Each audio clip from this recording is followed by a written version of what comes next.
webinar on recent trends in inclusive education. We'll be starting the webinar with a silent prayer. Before that, let me introduce you to the sign language interpreters for the program. We have Ms. Nikita, professional sign language interpreter, who has completed a diploma in Indian Sign Language and has a working experience of 1.5 years. Next, we have Mr. Levin, who is a certified Indian Sign Language interpreter with an experience of 4 years. Here are a few requests from us. Participants who are hard of hearing and speech and hearing impairment can pin the video of a sign language interpreter, Mr. Levin. I will quickly take you through the online etiquette to be followed in this webinar. Please do not use a screen reader software during the session. All the presentations can be shared immediately after the program. The presenters are asked to explain the slides verbally. Please always keep your microphone on mute. Otherwise, any sound from your side might be a disturbance for the participants who use screen reading software. Please use the chat box to ask your questions to avoid crosstalks during the program. Now, let us start our program with a silent prayer.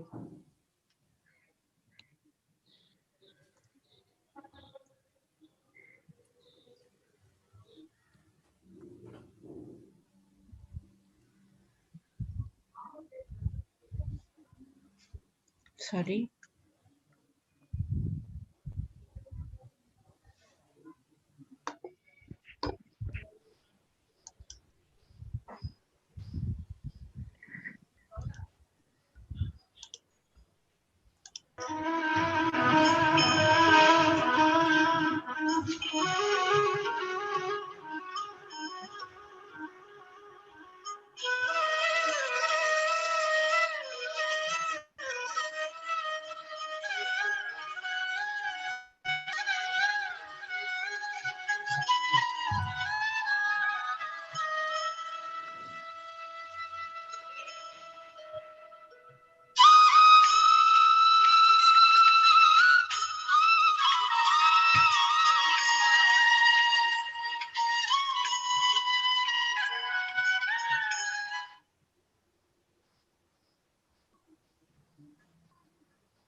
शुभं कुरुत्वं कल्याणम् आरोग्यं धनसम्पदः शुभं कुरुत्वं कल्याणम् आरोग्यं धनसम्पदः शत्रुबुद्धिविनाशाय दीपज्योतिर्नमोऽस्तु ते दीपज्योतिर्नमोऽस्तु ते दीपज्योतिः परब्रह्म दीपज्योतिर्जनार्दनः दीपज्योतिर्परब्रह्म दीपज्योतिर्जनार्दनः दीपो हरतु मे पापम् सत्यादीपनमोऽस्तु ते ओ दीपं ब्रह्मरूपस्त्वं ज्योतिषां प्रभुरव्ययः ओ दीपं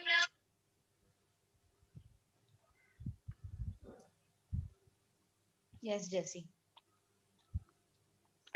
Thank you all. We take this opportunity to inform you that Y4J College Connect program was awarded by Zero Project for its innovative practices, the Smart Inclusion Center in Colleges. There were 475 nominations from 47 countries. We are one of the few who won the Zero Project International Award. We are also among 5 who got picked for Global Impact Application, where they will work with us to take our work to other countries. Madonna College for the Deaf is the first smart inclusion center of Youth for Jobs, which is now present in 24 colleges and universities. Youth for Jobs College Connect is a program that sets up smart inclusion center in colleges and universities, which connect employers, educators, government, and students for creating an inclusive community. It offers on-campus and off-campus training and placement support to students with disabilities. The program includes technology integration, teaching training, and accessible materials for improved teaching and learning processes. Youth for Jobs conducts webinars for educators on technology and online training tools. It promotes inclusive employment through disability awareness and other disability services to companies.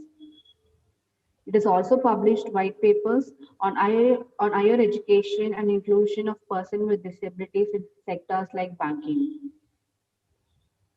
Now, let us move on to the inaugural session. It's my pleasure to invite Dr. Sister Amala to give the welcome note to everyone gathered over here today. Dr. Sister Amala, currently working as Vice Provincial, Superior, and Director of Immaculate Heart of Mary Society for the Welfare of Disabled, has 25 years of working experience. She has presented 7 papers in various national and international conferences.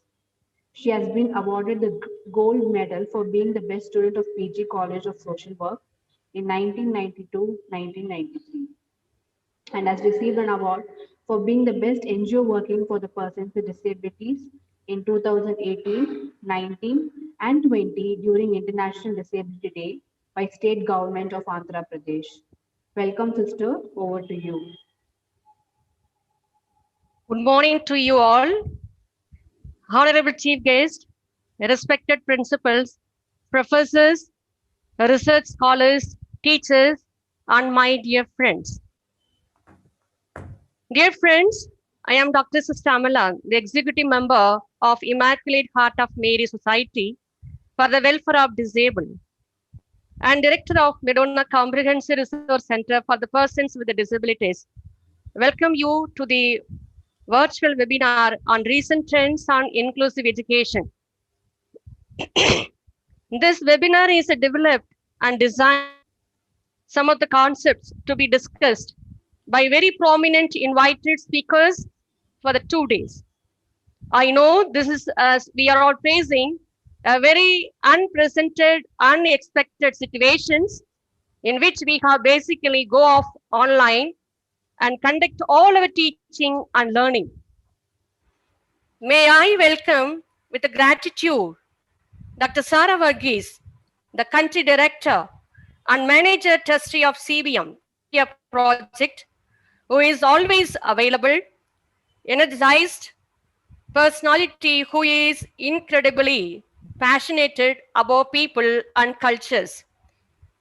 Ma'am, you are appreciated for your tireless efficiency to lead cross-functional disabilities, interpersonal expansion projects, work with the different partners teams in multiple geographies across in an organization to build up the persons with the disabilities to be empowered. The type of role generally attracts not only executive but also innovative communicators who are focused and driven to help conceive and build key international strategic expansion with a sense of fun and teamwork. I can go on about her. Due to the time consuming, I cordially invite Dr. Sara Varghese to this virtual webinar workshop. By having partnership with the Medona Comprehensive Resource Center for Persons with Disabilities, collaborating with the CBM past 23 years of our mission, by empowering the persons with disabilities through Medona High School for the Deaf, Medona College for the Deaf, Vijay Mary Integrated School for the visually impaired and intellectually disabled, Medona Special Institute for the intellectually disabled. I also welcome, along with our co-host CBM, the continuous strong collaborators, namely Andhra Loyola College, Dr. Sahaya Bhaskaran, Reverend Father Victor Emmanuel, and Dr. Meera, the Director of Youth for Job, Mr. Ramesh, the project program manager, and the co. Welcome every one of you to the national conference and might want to widen a note of appreciated.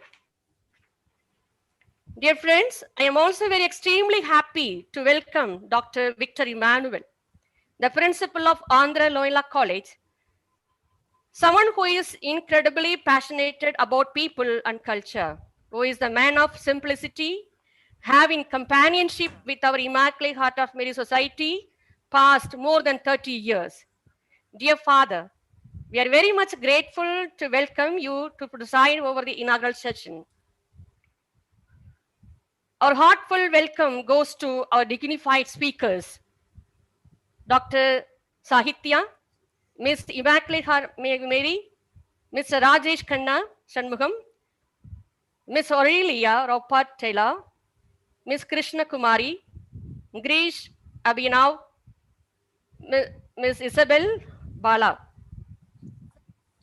The CBM staff, Ms. Furline and Project Manager of CBM Bangalore, Ms. Prema Brigita, and the Senior Project Officer and others from CBM.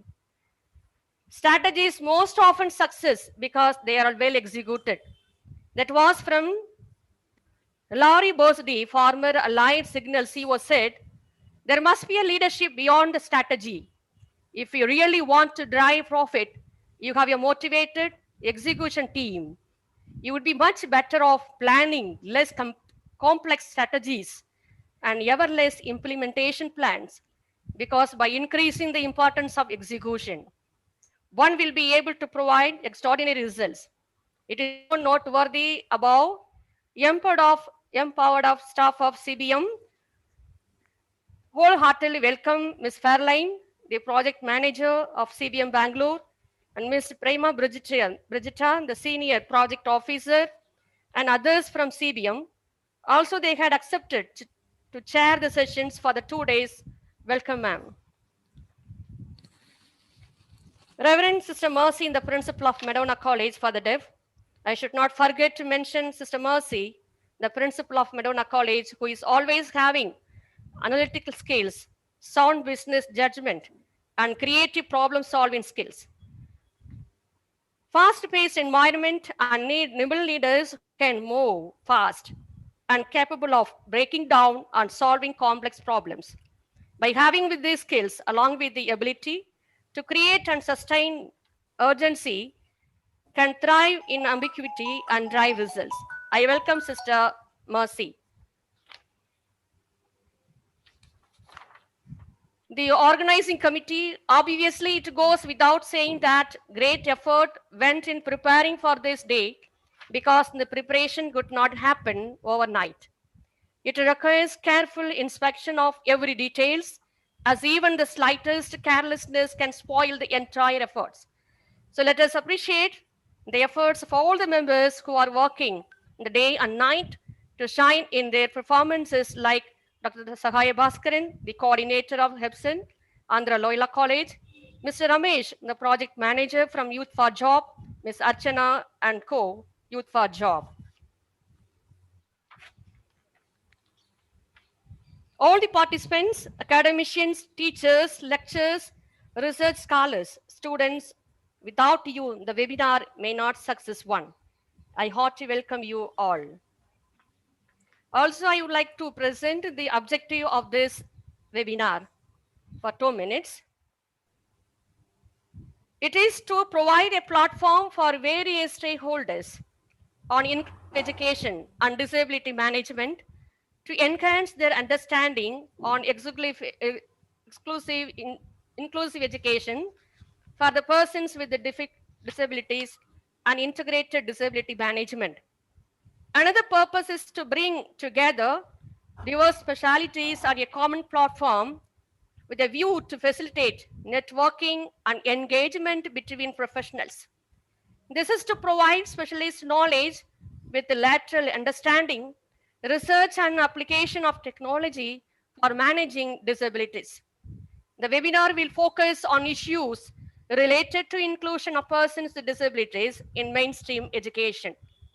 The webinar also aims to raising public awareness to break barriers and open doors for persons with a disability to develop an inclusive society for all. Finally, the policies for persons with a disability will be critically examined by the highlighting progress and obstacles in implementing them. Inclusive education system is about how we develop and design our educational institutions, classrooms, programs, and activities so that all students learn and participate together. It is about ensuring access to the quality education for all students by effectively meeting their diverse needs in a way that is respectful, accepting, respectful, and supportive. Students participate in the education program in a common learning environment with support to diminish and remove barriers and obstacles that may lead to exclusion. Now, I invite Reverend Father Victor Emmanuel to preside over the inaugural sessions. And also, I would like to introduce him, Father who has the power of persuasion and the intelligence to recognize opportunities as he is consistently working on deals. Therefore, his position requires a lot of patience, a lot of listening skills, and lot of charm. He is working in Andhra Loyola College past 35 years of service in molding young generations to be strong, vibrant personalities by teaching mathematics subject. Furthermore, he is a person more flexible and approachable in all needs. He is also principal of the college past 3 years. May I call upon Reverend Father Victor Emmanuel to give presidential address. Thank you, Father. I'm handovering to you.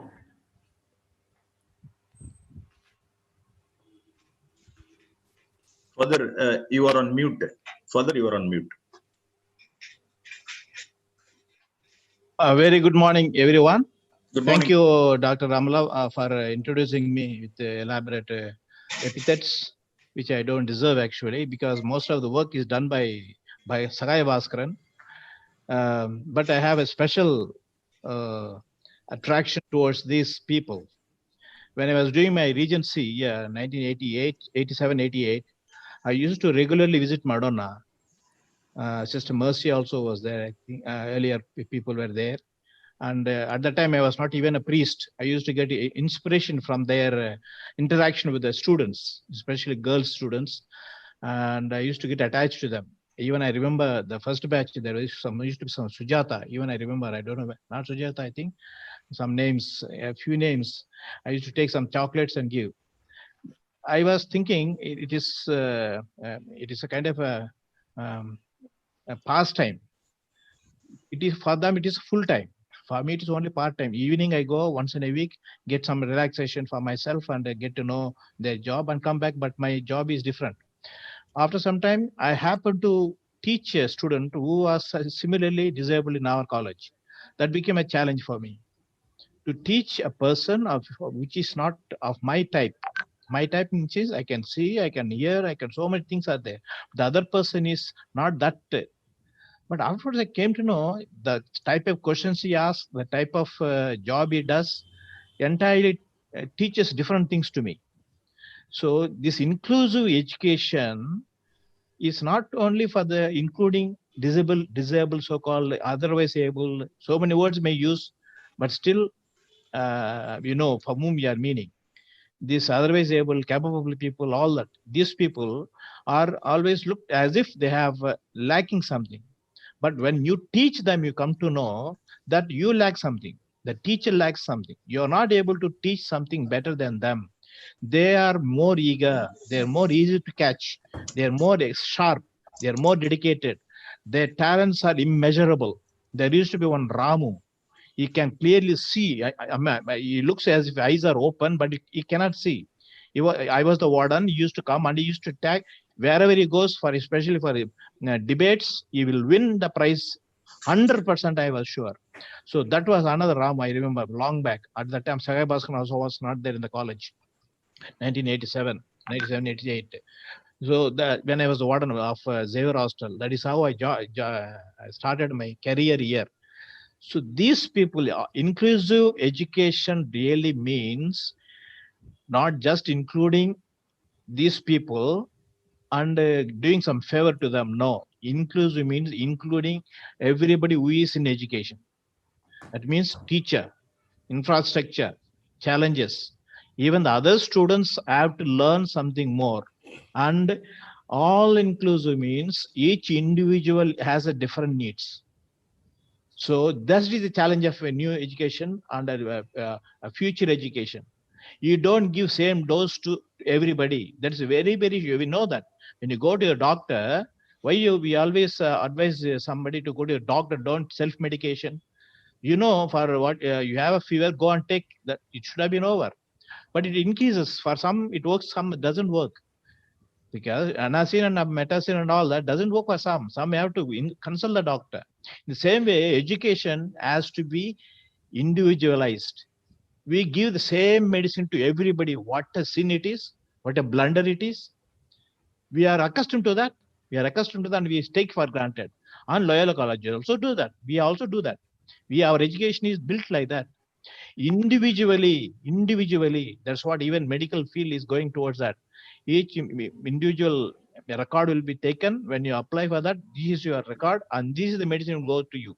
In the same way in education, we are trying to do in mentoring. We have introduced for past 2 years very seriously mentoring. What the situation of the student is, background. So accordingly, you cater to that student.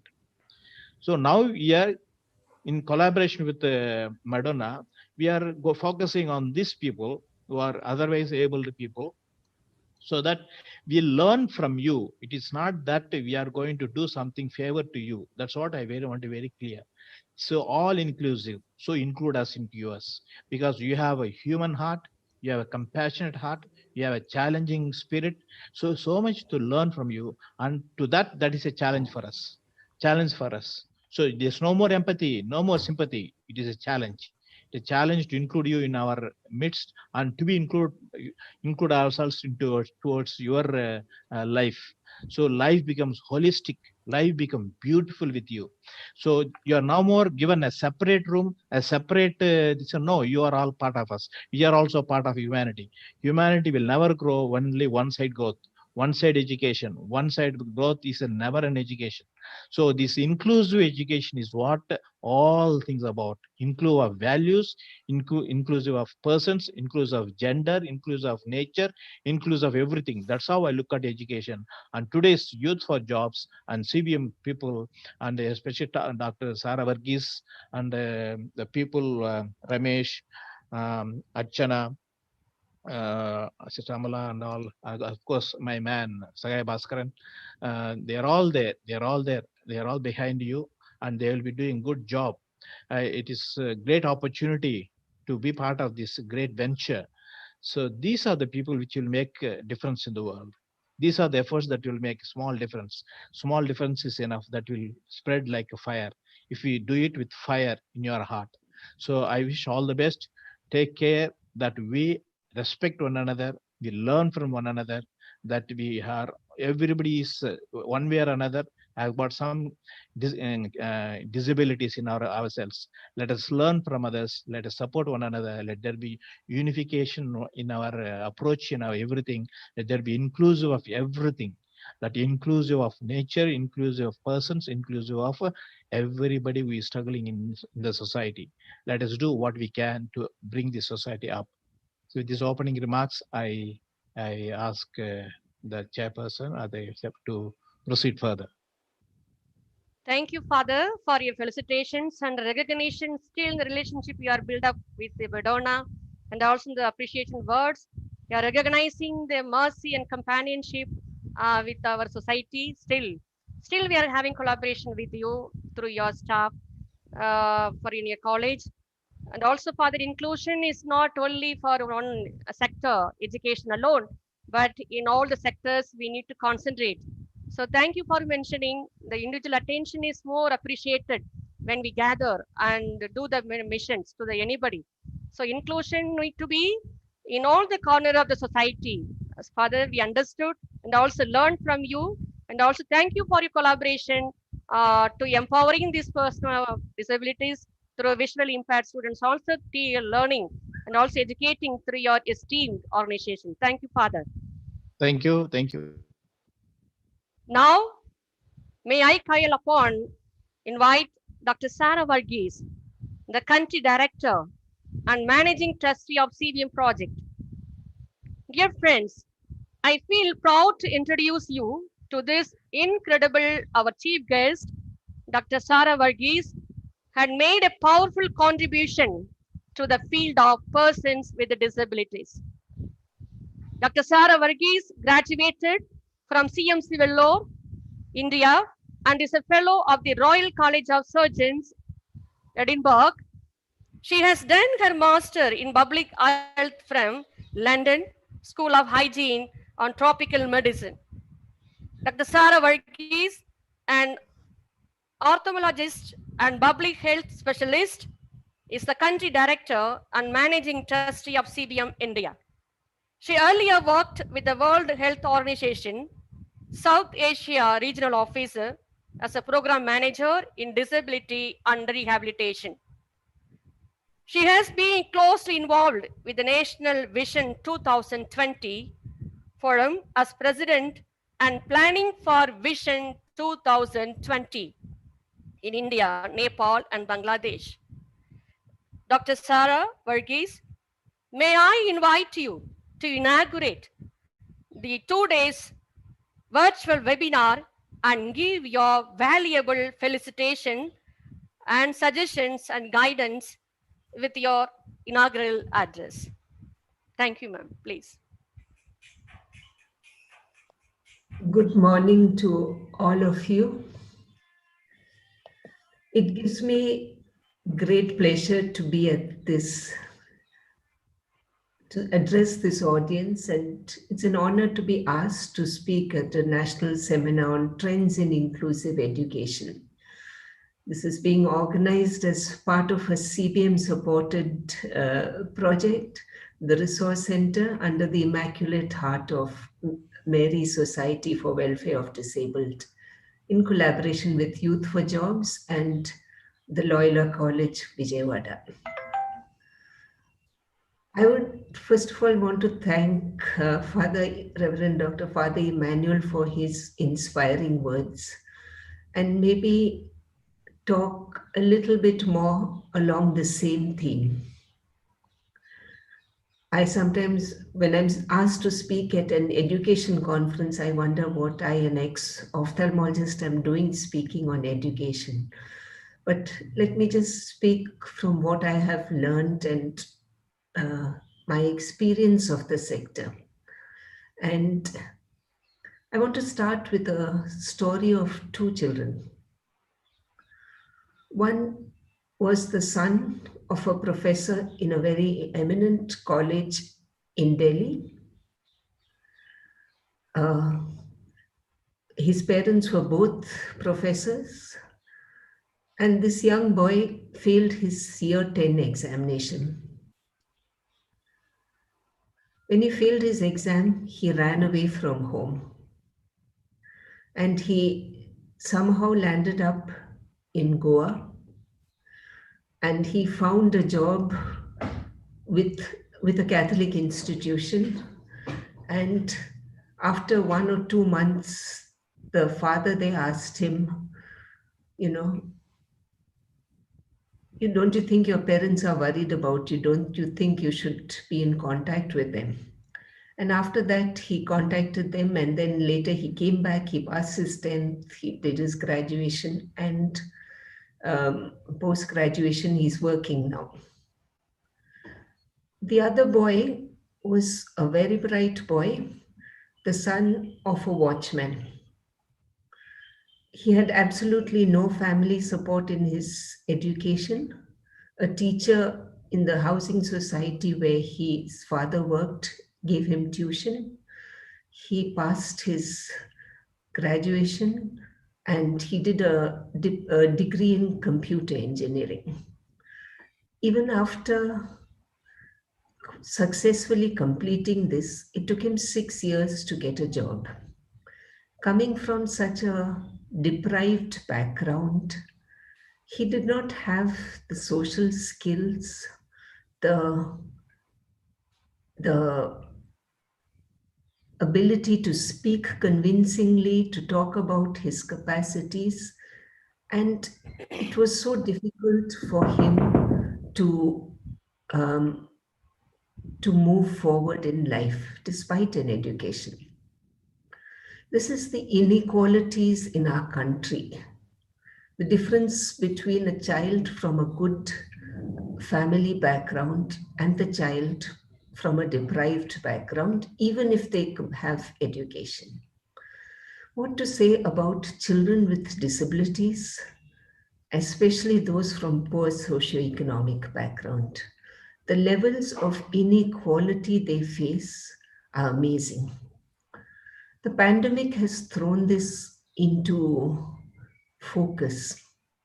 While better off parents may have access to a mobile phone or a laptop and are able to attend the Zoom classes, which schools everywhere, government and private, are conducting, children from the lower socioeconomic groups, first of all, they have no access to their midday meal, their nutrition is suffering, they have no stimulus, they have no access to the online classes, and they are really cut off from education. This pandemic has done this. In all this, how do we try and address these inequalities? What are imaginative solutions? CBM is really proud that our partners working with children with disabilities have really stepped out and tried to reach out to children even in this situation. Whether it is conducting classes in sign language, online, setting up community education centers where children without access can go in, trying to do home-to-home therapy, innovative things which we have done. We have spoken about it in other seminars. All this actually reflects on India's position. India is the 6th largest economy in the world, or was till the beginning of the pandemic. I'm not sure what the status is now. But when we looked at the Human Development Index, which has a very low bar, children surviving till the life expectancy, children completing primary education, we are last year's Human Development report produced by UNESCO, India was 142 out of the countries, a very poor status. So even primary education is not there. Amartya Sen has talked about the capability theories and higher capabilities. So while, of course, the primary requirements as looked into in the HDI, the Human Development Index, are one, basic survival and primary education, without which you cannot do anything. It also looked at the need for higher capabilities. Just for an example, the HDR, the Human Development Report, talks about the difference between high-income countries and low-income countries. So 3% of children from low socio-economic countries go on to higher education. 3%, 3 in 100. While 40% of children from higher socio-economic countries go on to higher education. As educationists, all of you are aware of the need not just to complete primary education. Yes, you need primary education to have basic literacy and numeracy. But if you are to get a higher paying job, to do a more specialized role, to have a better socio-economic status, you need to not only complete your schooling, but actually to have a higher education. And only 3% of all children in our country go on to higher education. And the situation of children with disabilities, most drop out after primary school. CBM has done a survey for about 4 or 5 years, getting teachers to assess the degree of inclusivity of their schools, government schools. And we are aware that most children don't get this opportunity. The digital inequality is another big divide. Recently, there was a case which was much in the newspapers of a girl who had got from a poor background, who had completed her first year in a prestigious college in Delhi. And after the pandemic, she could not access online classes and committed suicide. These are the tragedies and the inequalities in our country, which we need to address, and especially taking into the mind the deep, deep marginalization of children with disabilities, whose parents may not have access to technology.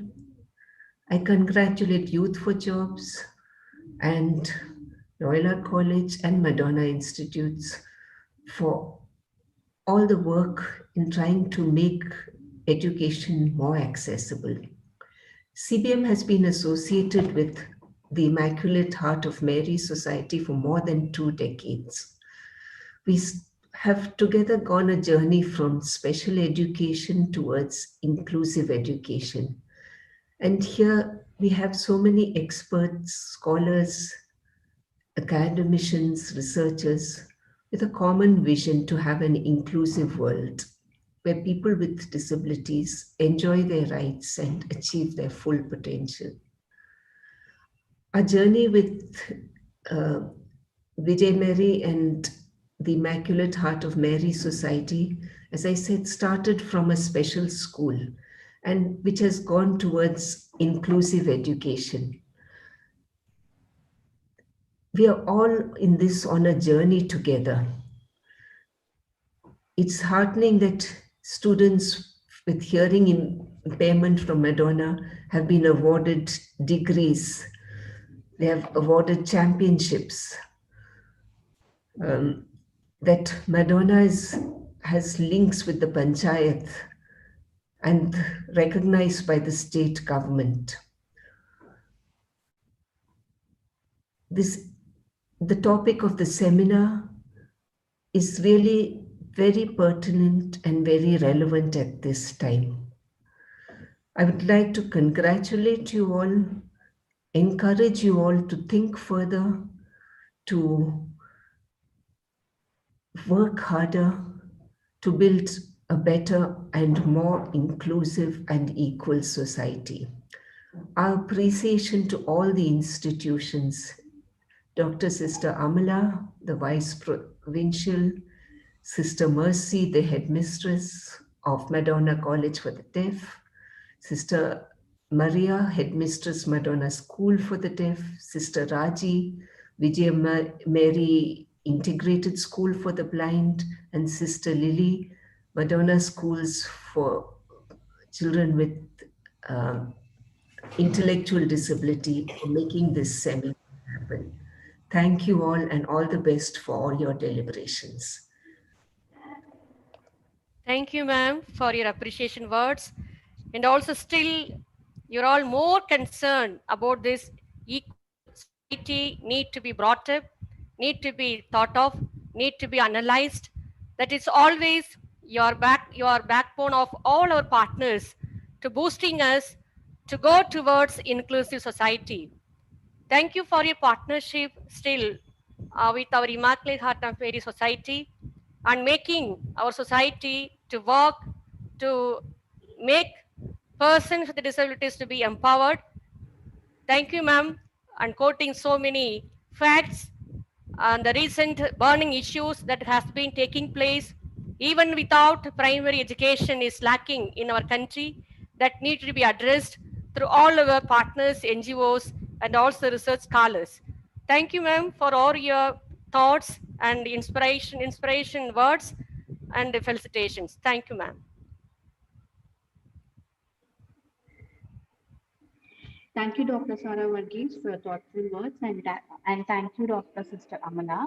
Now, let us move on to our first session on accessible technology for education for persons with disabilities, for which I would like to invite Ms. Fairlyn Soji, currently working as a Program Manager, Education and Knowledge Management at CBM India Trust, to with an experience of 20 years. She has done a master's in sociology and postgraduate diploma in community-based rehabilitation. She has also received the Australian Awards Fellowship for strengthening and promoting disability inclusive development through quality evidence and public health leadership. Welcome, ma'am.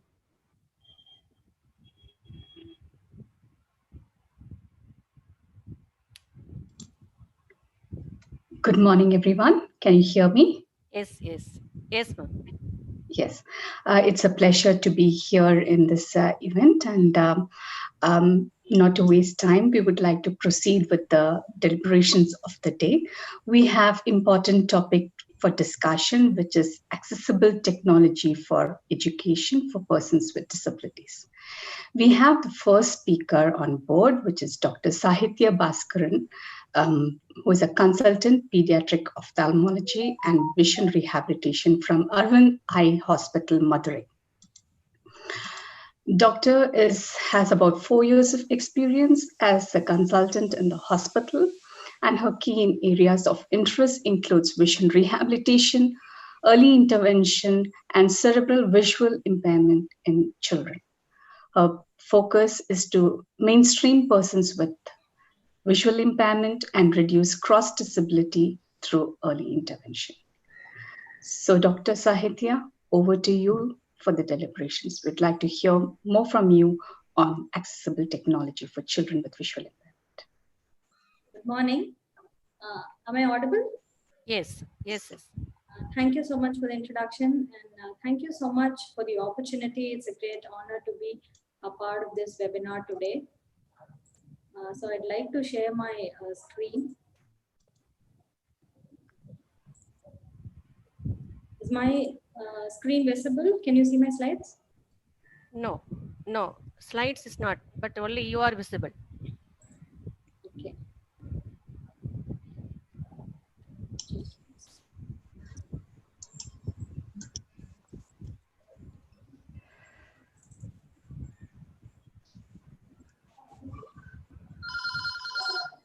Yes.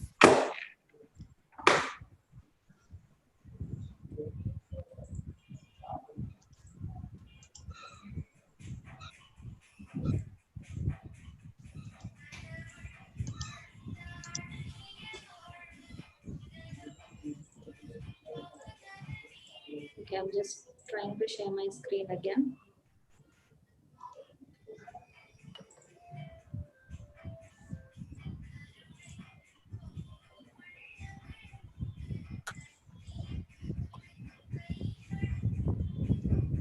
Are they visible now? Yes. Thank you. So today I'll be talking on inclusivity for persons with vision impairment. So that's my area of expertise. That's where I work. So I'm an ophthalmologist at Arvind Eye Hospitals, and I work with the Vision Rehabilitation Center. So I'll just briefly talk to you about what we do at Arvind and how we help persons with vision impairment to mainstream themselves or go ahead with their rehabilitation.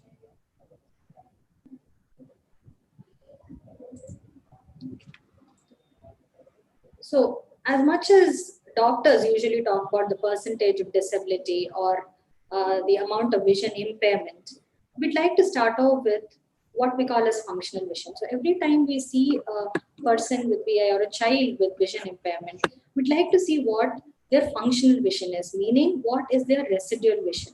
So whatever is left of that visual acuity, we try to start off with that and make them enhance the residual vision to make them independent and go about all their life activities. So overall use of residual vision.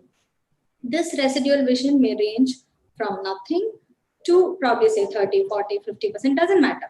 So whatever residual vision the child or the person with VI has, start there and use anything and everything we can, starting from low vision aids, maybe environmental adaptations, other techniques, or gadgets or AI, anything that we can to use and improve their quality of life and achieve independence with the residual vision.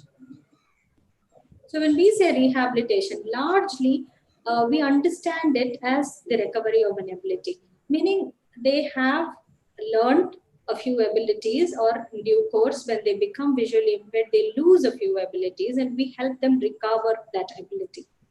Is it only recovery of an ability? Most of the time, if you see, for people with acquired vision impairment, it might be recovery of an ability. Maybe they would want to walk without using their vision anymore or continue their education. But what about children who are born with vision impairment or congenital blind? Most of the time, they need to develop abilities. It is not just mere mobility or education that we're looking at, but also overall development of a child. A child who's born with vision impairment is not going to learn a lot of things. Like all of us now, 80% of what we learn and grow is by visual input. So once the visual input is not there, in early years, these children are restricted socially on the sides of exploration, academics, communication, and everything. So it is a rehabilitation is not just recovery of an ability, and most of the time we'll have to look at habilitation, which is development of an ability, as much as any Madam, side. Madam, sorry for the interruption. Sorry, madam. Have you started presenting the PPT? Yes. No, unfortunately, we are seeing your folder. Okay. Maybe you have to share the PPT. Right. One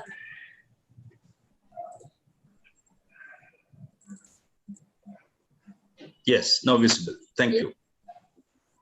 Visible. Is it moving? The slides are moving? Yeah, moving. Thank you. So the development of an ability is what we have to concentrate on. This is especially true when we talk about children with multi-disability or children with special needs. Many a times when we talk about vision impairment, we only talk of children who have vision impairment and otherwise are fine. There are a lot of children, like children with cerebral palsies, autisms, and mental restriction, and so many other problems where vision impairment is also part of another disability. And these children many a times are not even recognized as being visually impaired. So habilitation becomes very important in children with congenital VI and also in children with special needs where VI is a part of another multi-disability. So when we, where are we as regards to rehabilitation? Do we have everything which is required for rehabilitating people with VI? The availability, I would say, yes, we have a lot of gadgets starting from low vision devices to artificial intelligence. There's a lot going on the research front end. Frequently, we listen to all these new technologies which come in, but are they all need-based solutions? Can we put a common protocol saying person with this much 20% disability gets this gadget, person with 40% gets this gadget? Is it what is happening here? Many times, we don't have a very good acceptance to low vision devices or vision rehabilitation. A lot of people in the medical front keep telling this. People don't accept. They want the sight back. But are these problems handled on a need-based concept? Because if you do not address the need of the person, he's not going to accept the rehabilitation that you offer. For example, say a 10-year-old with vision impairment and a 60-year-old with vision impairment. Both might be having the same diagnosis, the same level of visual disability, but do you think that their needs will be the same?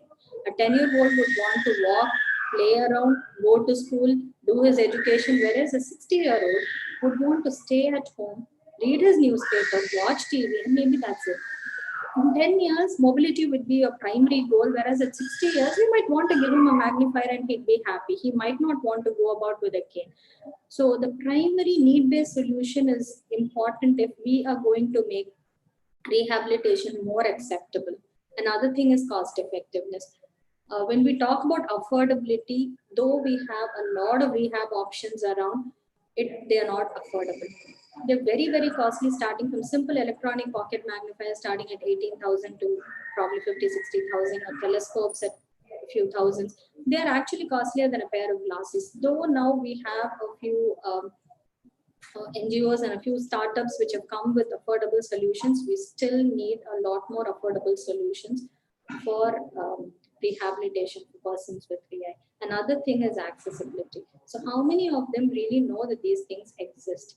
Many of these persons with VI, they appear compartmentalized to even in the educational systems, where they don't really have access to whatever technology or advanced learning is available.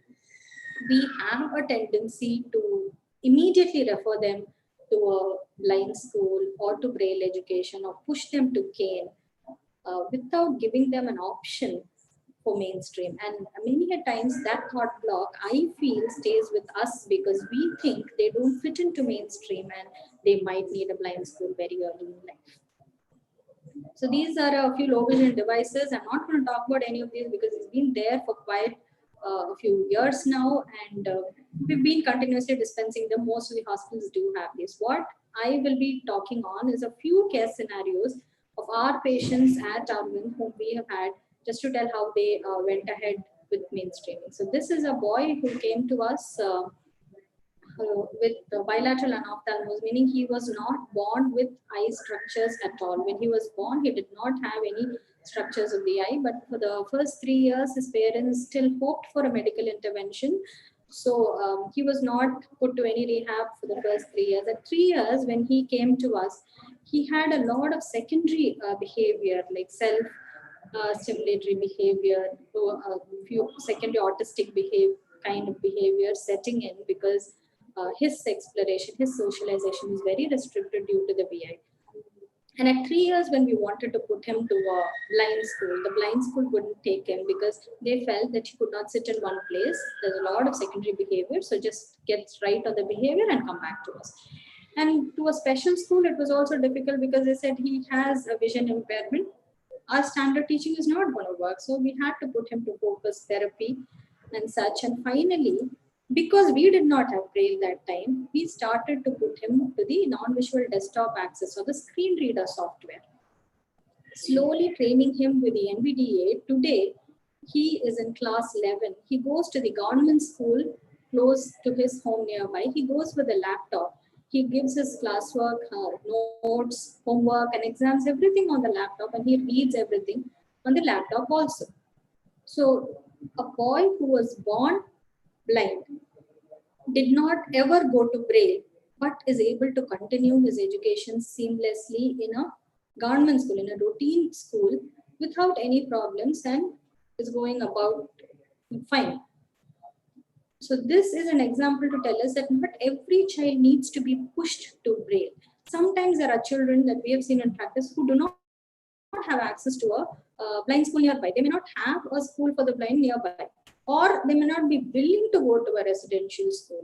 In that case, these children should not be dropped from education, but they should be given the option of continuing school in whichever school they want. They want to go to a routine school, they should be able to go to a routine school, and it is our responsibility to make them continue education in a typical school. So I mentioned the screen reader softwares. We have a lot of screen reader softwares like the non-visual desktop access, the Dolphin, Supernova, JAWS. A lot of them are in use, and we use the non-visual desktop access because it is free. It supports nearly 40 Indian languages. And we have a certified program here at Arvind where we train people in non-visual desktop access in basic computers and keyboard training and a lot of MS Office apps. It is a 60-hour training where the patients come, take 60 hours of our training, and when they go back with a certificate saying they are good to use the computer. So this comes in very handy and very helpful for people who have lost their vision in due course of their life, say at 20 years or 40 years, due to some reason they lose vision. And at 20 years, you cannot push them back to Braille saying, unlearn everything, go back to Braille. So they get trained in NVDA and they start continuing their education or continuing their employment with the help of these screen reader softwares. These are a few other screen magnifier softwares like Magic, Zoom, Text, etc. These are all available, and they also use it. So this is our digital resource training area. So in the past, 2 years, we have trained more than 200 people with vision impairment in this digital resource service. And these are a few examples. So he was our first patient. He's a topper in class 10 and 12. Right now in college. So he started a business of his own and is now self-employed. He has cleared his group 2 exams and is a government employee. He has finished his PhD and is a postdoctoral fellow right now. He's our very own IT trainer at Arvind Eye Hospital. So all then we also have a few retired people who've taken up jobs after this NVDA training. This is another story. So this girl, she is a 10-year-old. She had lost both eyes to retinoblastoma, a form of eye cancer, very early in life. She was in blind school. She's in blind school. She's learning her education through Braille. When she was 10 years old, she's actually very good at the 100-meter dash. So they wanted her to compete at the district level. So one of her doctors who was her surgeon as well, so she got her Nike shoes and everything because she was competing at the district level and she wanted her to run the tracks with the Nike shoes. But the day she wore shoes, she was not able to walk with confidence. The reason being, all these years, she was not trained formally for an orientation or mobility. And the minute she lost that tactile feel with which she always walked barefoot, she ran barefoot. So once she had shoes on, she was totally confused. She couldn't even walk properly. She was not at all comfortable.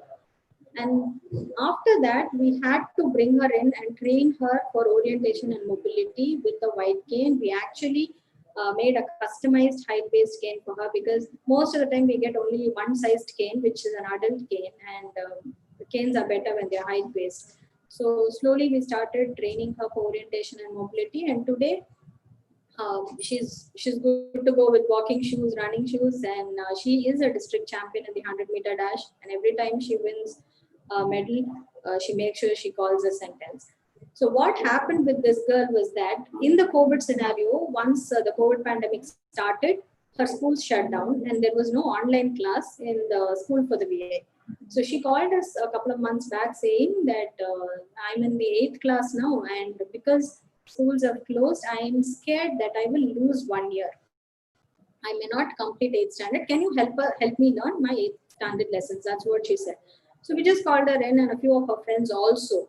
But what we realized is we did not have Braille. We were always, trying to mainstream and all that. We were doing screen reader software, NVDA and everything. This particular child has been in Braille forever, since the start. And suddenly pushing her to NVDA did not seem right. And she was also not very comfortable. So we needed something in Braille now, and we needed Braille to talk to us. We needed to understand Braille, and she needed to get our alphabetized stuff in Braille. So then we got these Braille typewriters where we taught them typing and everything. So you can see these children work on the Braille typewriter. The reason we started all these Braille typewriters and wanted them to work with Braille typing is we found something like this, the refreshable Braille or the Orbit reader.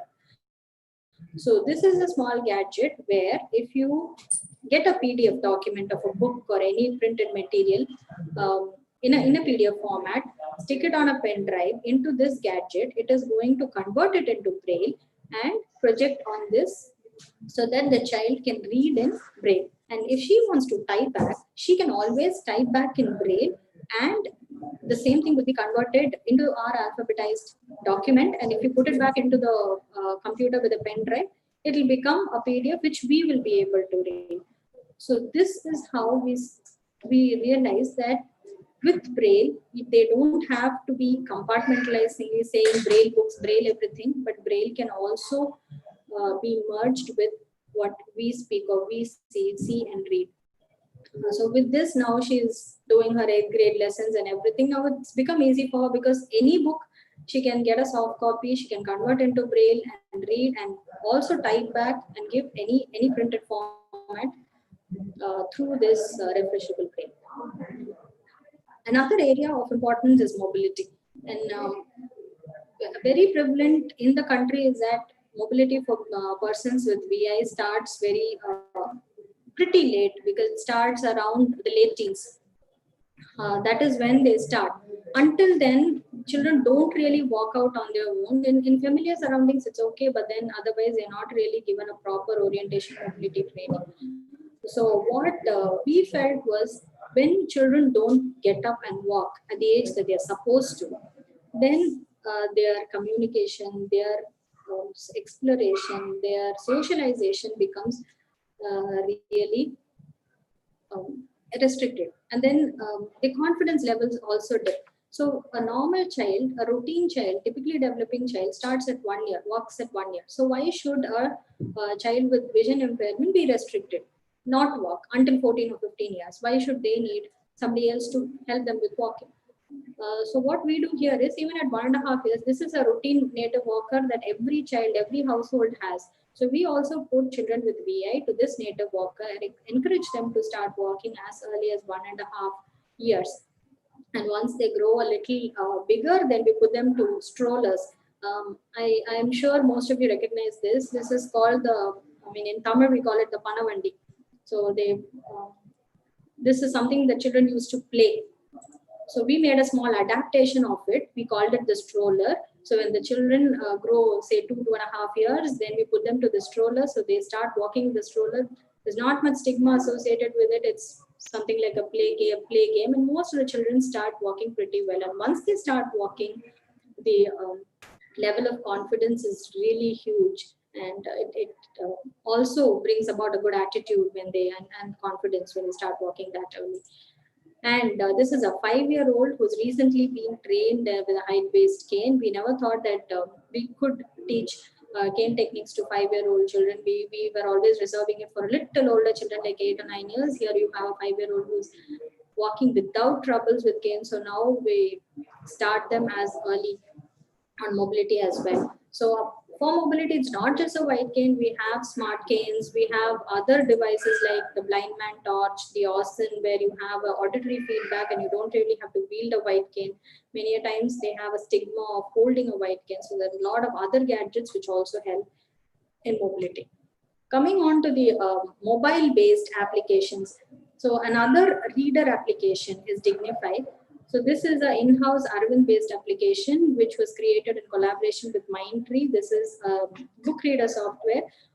We have reader softwares when the books are a soft copy, but when there are printed books, they have trouble reading it, and not all books are available in Braille. So this is an app which is freely downloadable from Google Play Store. All you have to do is download it on your phone, put it on a stand, put any printed book underneath. It takes a screenshot and reads the book out. It can pause, it can spell out a word, it can go back one line, it can go back one word. And currently it is being developed to support Indian languages as well. So this is how the gantry looks. So this is how it is placed.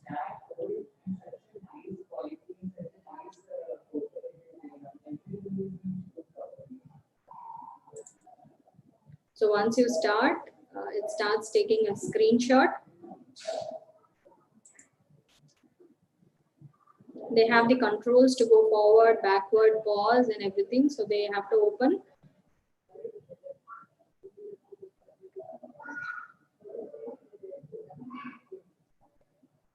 So that's how it starts reading.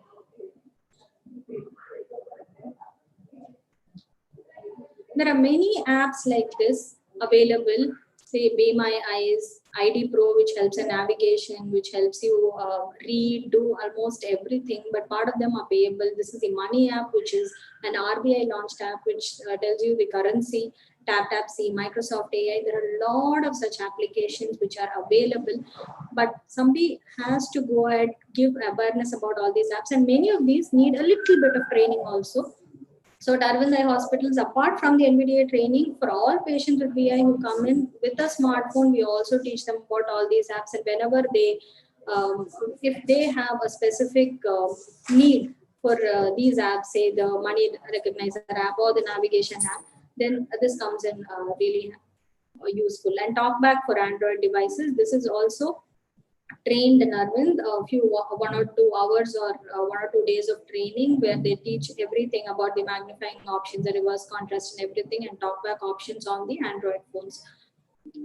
This is another application, again, a Arvind Mindtree application called the Visual Intervention Kit with Analytics for children with special needs. Why am I bringing children with special needs here? Because it's not just visual impairment, but sometimes when there is an insult to the growing brain, you can have brain blindness or processing deficits where the child may be able to see technically, but will not understand anything because the brain has a cognitive visual dysfunction. So for this also, every time you have to bring a child into the rehab center to a tertiary care and give a focused training. The therapy might range around from weekly once to 3 times a week. That is going to be an economic burden, and also sometimes it may not be possible. So this app was also created so that we could give this to parents, and parents themselves can do it. This encompasses 10 major visual capacities, so they can do it themselves, and every 2 or 3 months we can see them again.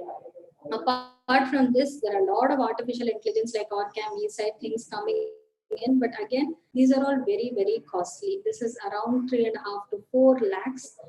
Though it can make you do anything, absolutely anything, and you don't need vision at all, things like OrCam, but again, it is very costly, and how much of it is affordable to people, how much can they afford to use all this, we really don't know, but the technology, yes, does exist. The whole idea is that vision loss may be permanent, but the ability to perform a daily task is learned or relearned. So the whole idea is to prevent cross disability and achieve independence. Not everybody needs a gadget. Sometimes very simple environmental modifications go a very long way. The key is early rehabilitation to bring them up in a wholesome way, not just education and mobility, but in everything, starting from confidence, the way their attitude, socialization, and everything. And now with the COVID pandemic gripping, we have started our digital resource training and also our therapy for special needs children online as well. We've never stopped our services. Rehab may not be as essential service. That's what the medical fraternity initially realized. They're not an emergency service, but then we never stopped providing services to them, and we've started online services as well. And finally, I'd want to say, please break the stereotype of just braille and white cane. It is not that these people deserve only certain areas or certain fields. They are equal and more, and they deserve as much as any sighted peer. And mainstreaming is key, as is early rehabilitation. Thank you very much for the opportunity. It's been an honor. Thank you. Thank you so much, Dr. Sahitya. It was a really interesting presentation that you made and sharing with us not only about the assistive technology available for persons with visual impairment, but also case studies of children and people who have benefited from that. Thank you so much. Very interesting presentation. If there are questions, we will take it later in the interest of time. We'll go to the next speaker, which is Ms. Immaculate Mary, co-founder, director of Academics and Operation Ignis Careers, which works in the area of bridging the inclusivity gap through purposeful, joyful, and interactive learning. So, Ms. Immaculate Mary, over to you.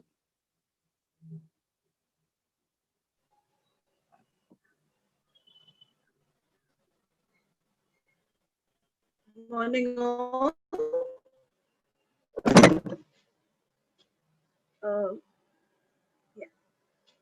Reverend Dr. Emmanuel, Sarah, Dr. Sarah, Dr. Amla, students, and all my differently abled communities.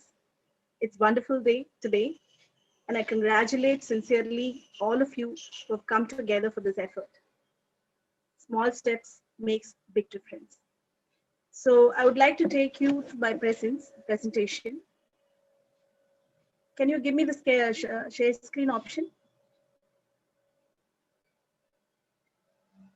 Hello, can you give me the share screen option, please?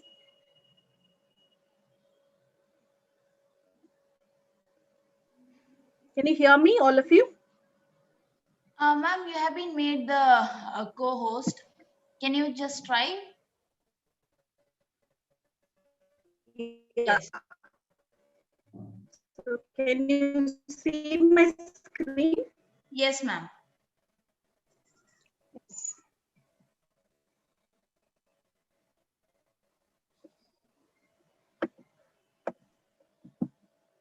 Can you see the presentation? Presentation? Yes, ma'am, we can see.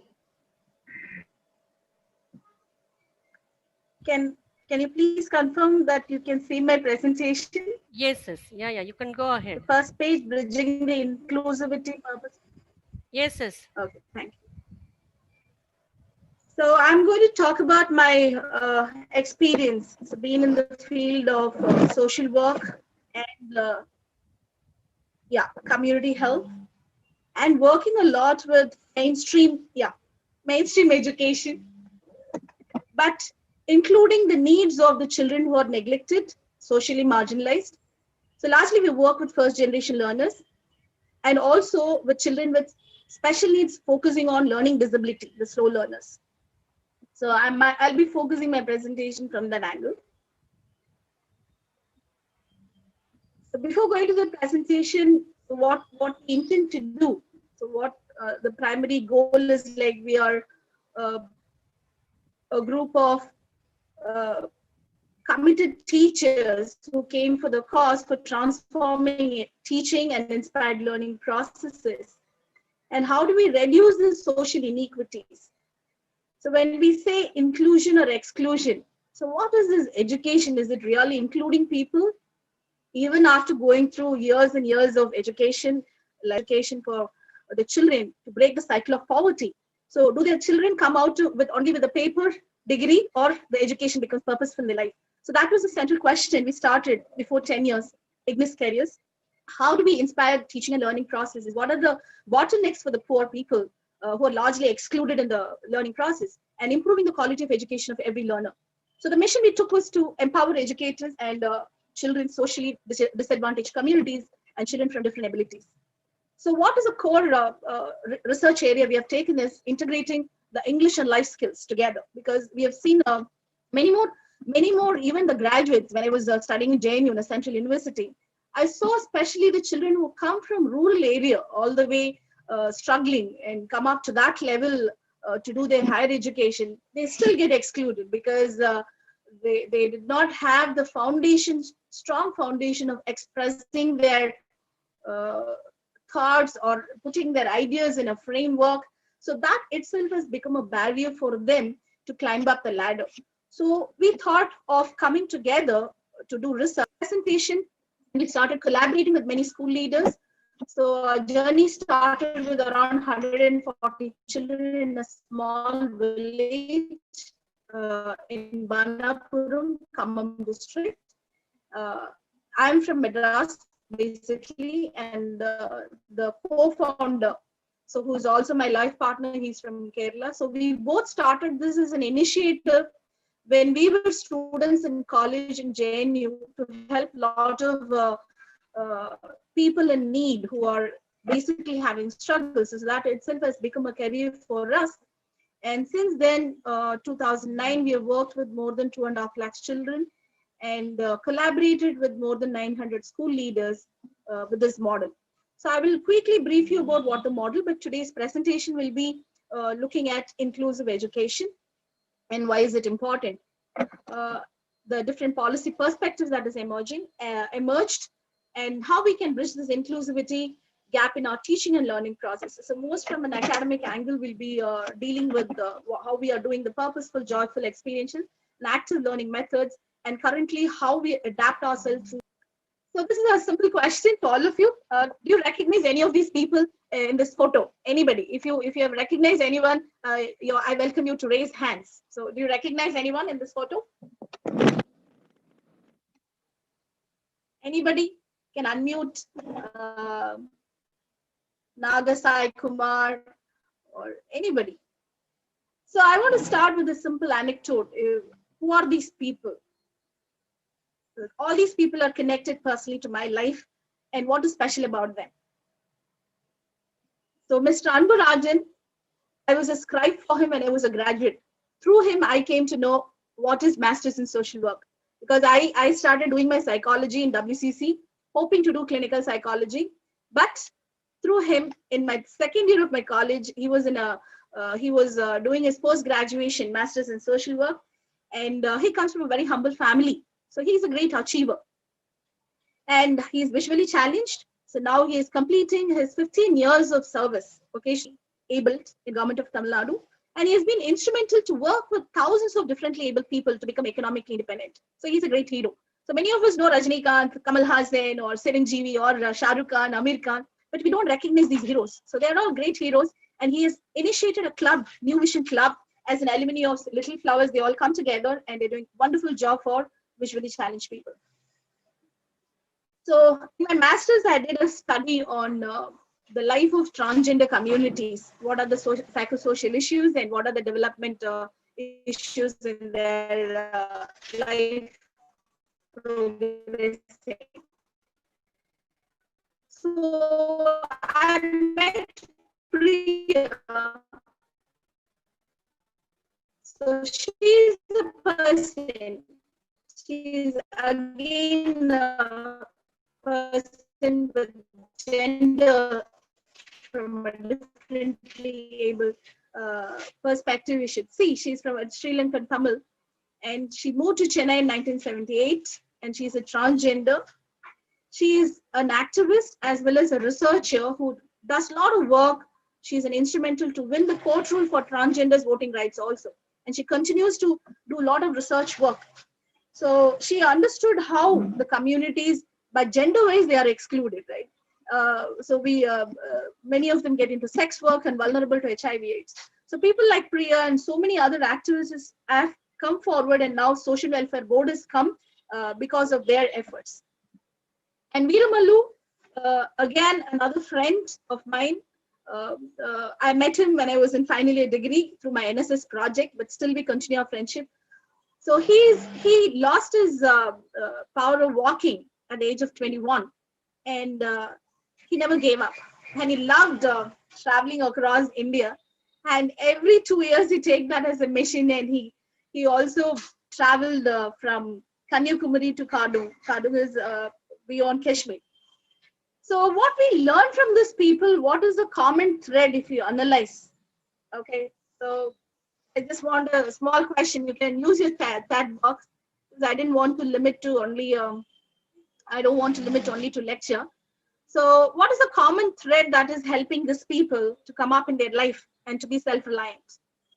Or I'm a first generation learner, when I look back, or people with so many challenges, what is this common thread that has really helped them to move forward? So if you look at, I'm sure by now you're all guessing, what's the weapon? The useful education in their life. So a quality education has the power to transform any child, especially those who are in poor, very poor, or those who are having this kind of challenges of different kind of challenges or special needs when they have. So all these provide them with quality education. That is where the role of educator comes here. So one single generation when you give that, that gives them the protection they need from the hazards, from the poverty, how to break the cycle of poverty, the labor exploitation, and from the disease. So the cycle of generation of poverty, how they can break. It may be poverty of opportunities, poverty of guide them for full potential, the purposeful education. So that is where I define the role of educators here. This is what we need. As Sarah ma'am said, now we see the division is so wide in terms of digital, like all the schools are closed down. Children do not have that space for them to come and learn. But do we need to give them up? So what is it? How do we understand? So it's our India is not just only this digital divide. Now it is becoming so obvious. But if you look at it, the way the division comes in our mind itself, how do we look at these people? So a lot of the dominance is like medical. So like, the disability or differently able, how do we look at that? If we look at it, so we look at from their physical, biological deficiency, everybody goes through in different forms. Suddenly you become diabetic, suddenly makes you,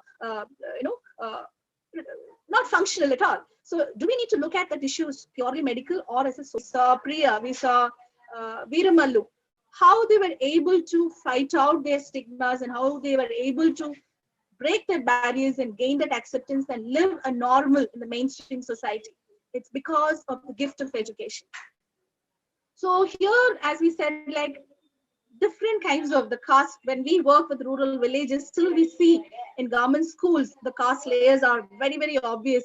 The children are being excluded. When you go to universities, so ma'am was saying, like, one of the student, the so-called literate state, 100% literate state in Kerala. So this child committed suicide. So we know Rohit Velmula, who committed suicide in Hyderabad Central University. So they all come from the bottom of the pyramid.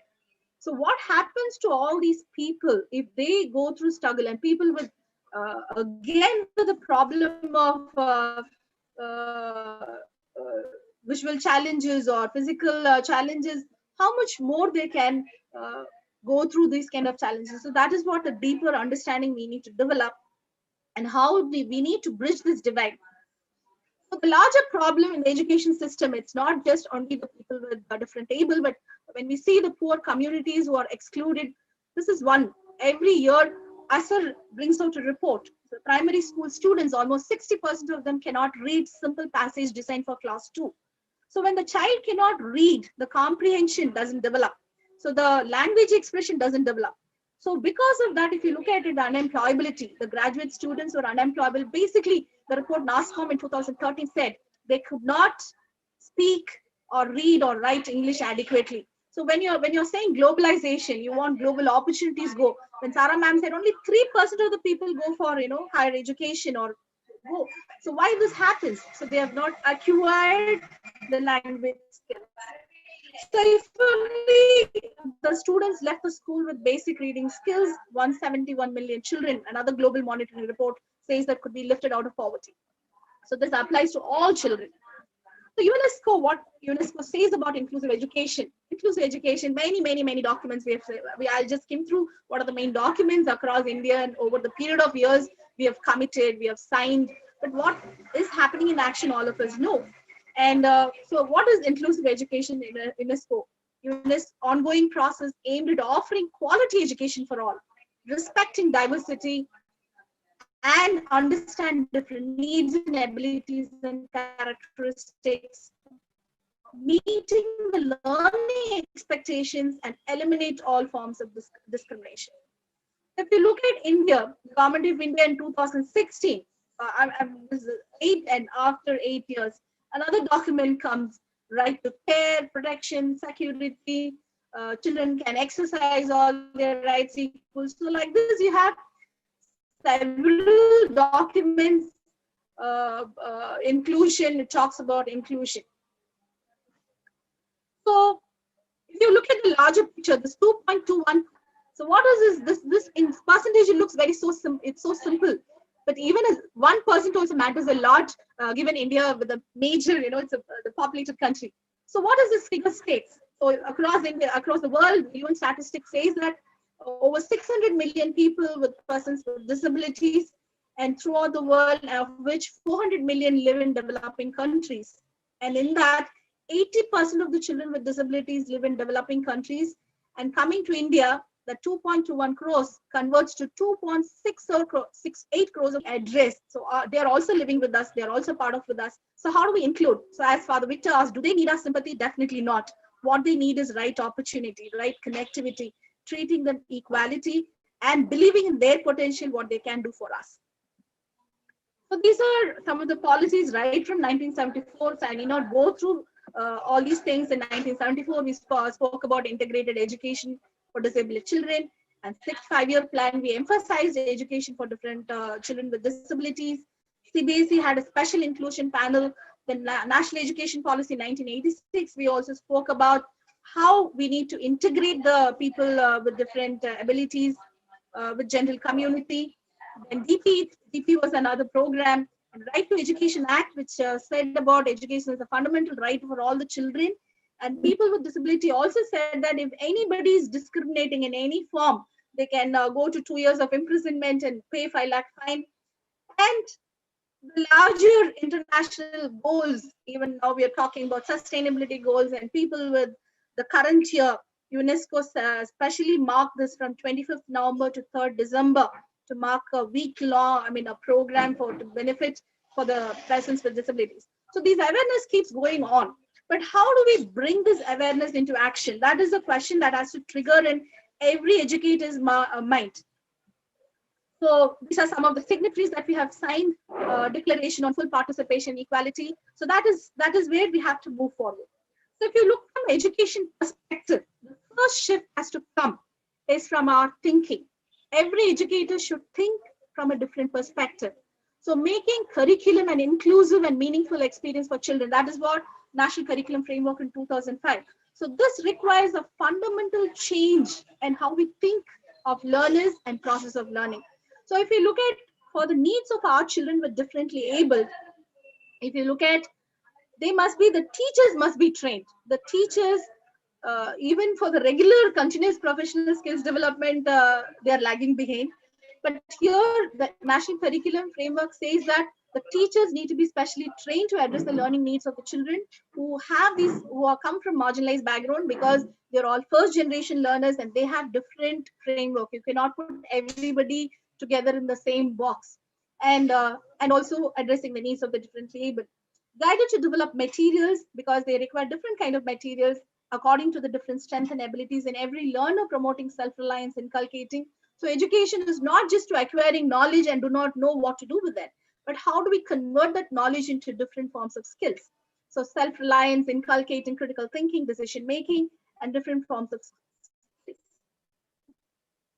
What is this picture? I'm sure this picture you've seen, and the famous Albert Einstein's quote.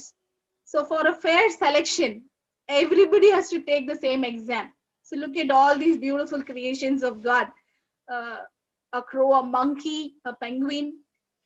So what did Albert Einstein say very critically about our education system? Everybody is genius, but if you judge a fish by its ability to climb a tree, it will live its whole life believing that it is stupid. So that is what we need to start thinking, how we need to make it relevant, the whole education system process. So how we do it, basically consciously bringing this awareness among the teachers community when we train them, IGNIS. So to build an inclusive learning environment, so differently able children. So this is continuous effort that we keep doing in our schools, in the mainstream schools, because a lot of children, so-called, the teachers mark them, you are stupid, you are, like in Tamil we say, mak, mada samrani, buddhi illa, you are stupid fellow, waste fellow. So we try to help the teachers to look from a child-centered, nobody is stupid, nobody is waste. So it is up to us, the teacher's responsibility, how to nurture and bring out that potential, adapting to the child's needs and understanding empathetically. So that continuous awareness we build. And how, when we say about inclusive learning environment, the physical space as such, so even the children, we don't put them into four walls. So we bring them out, and how to create that, but sitting in a circle itself creates that architect, how everybody is very equal in the learning space. And second, if you look at it, how we can become more sensitive when we talk to school leaders, if there are children in the school communities with special needs, how they should not be burdened with, how they can redefine the architect. So, so we have to look at the people in the mainstream education. So we think from the majority perspective, what are the needs of the majority? Even a small minority of children with special needs also matters a lot, how being sensitive and how we build inclusively the whole space, whether it is a library or a playground or the stage, everything matters a lot. The second thing is like most of our system, even now with the children, even our own children, our college, we look at the rote learning system for immediate, quick exam-centric results. So from there, how we can shift to the focus on lifelong learning. So how we can make role of a facilitator, but not being dominant, giving teacher-centric lectures, or the children become very passive. So how we can move away from chalk and talk and just filling the notebook to satisfy the parents because something is happening for my children, or they're be very happy when they're seeing 90 out of 100. But from there, how we can work with the children at different diversified ability level. So we have come up with level specific and the culture specific, age appropriate curriculum with 1,500 hours of research over the 10 years of effort, and how English can be taught, integrated with life skills approach. So, and how we can bring the lessons, deliver the lessons in a multi-sensorial manner, not just limited to book, chalk, talk, or the smart board, but beyond that, how we can make the student thought process itself touch and feel, learning by doing model and personalized approach, and ability to differentiate curriculum by changing the content. And this is what the continuous teachers training that happens in our school, to focus, to help guide the teachers to become not just a quick results, but for a lifelong learning process for children. So how interactive teaching and child-centric, as I said that, how to use, we guide the teachers to prepare different visual aids, like enlarged text, or giving more concrete examples, hands-on activities, as I mentioned to you. So proceed from what the children know, from their known to unknown, or simple to complex, or concrete to abstract. So making the class more visual. So we have the whole class, when we go, it will be filled up with the learning walls of the work of the children, or bringing the children. So this is one of the school in Old City area. It's very cramped. If you look at it, these schools are like matchbox schools, we call, but this is the school where the poor children are studying. But we try to bring the children from the benches and use open space in the form of games, activities, stories. So that way the children enjoy, bring the purpose and joy in the learning to be child-centric. And one of the central area we have researched, as I told, like we worked with creative thinking, guiding the children right from the beginning, like right from KG, how they can use, like it's not learning English just being on English medium, but how we can acquire the language to express your thought, express your communication, so that others can understand. So learning to express, allowing the child to explore, explain, and expand their ideas from what they know.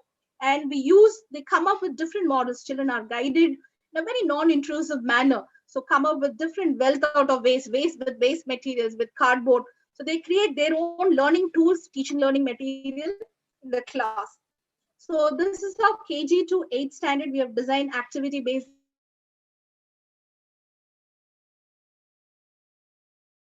English and life skills lab. Central part, art, music, and movement. So so this is one of the model. What you're seeing is it is made up of cow dung and clay. So the creating the touch and multisensorial, and art is a language. We have seen with children with learning disability and children with low self-esteem has been beautifully expressing. So one of the very important example, I should say, my own sister, she dropped out of school at the age of when she was 13 or 14, because she failed in 6th standard, 7th standard, 8th standard, and she gave up the motivation. She said she's not going to go back to school. So then we had to really work and find out her inner talent was expression of her languages through art. And now she's one of the very well-known artists, and she's a performance theater also. She works with a lot of children with juvenile homes and children with special needs and adults with special needs. So art is a very important language that we need to inculcate, because we look at it as a very, it's like a hobby or a co-curricular, but not hobby or co-curricular. So this is another research we are doing intensely, how we can convert art as an expression of language. So here, when we go to school, we continuously emphasize a teacher is also a learner. So teacher means you're not knowing everything. So a teacher is also a learner, and you learn a lot from every child in the class. So if you have 40 children, you have 40 brains to think.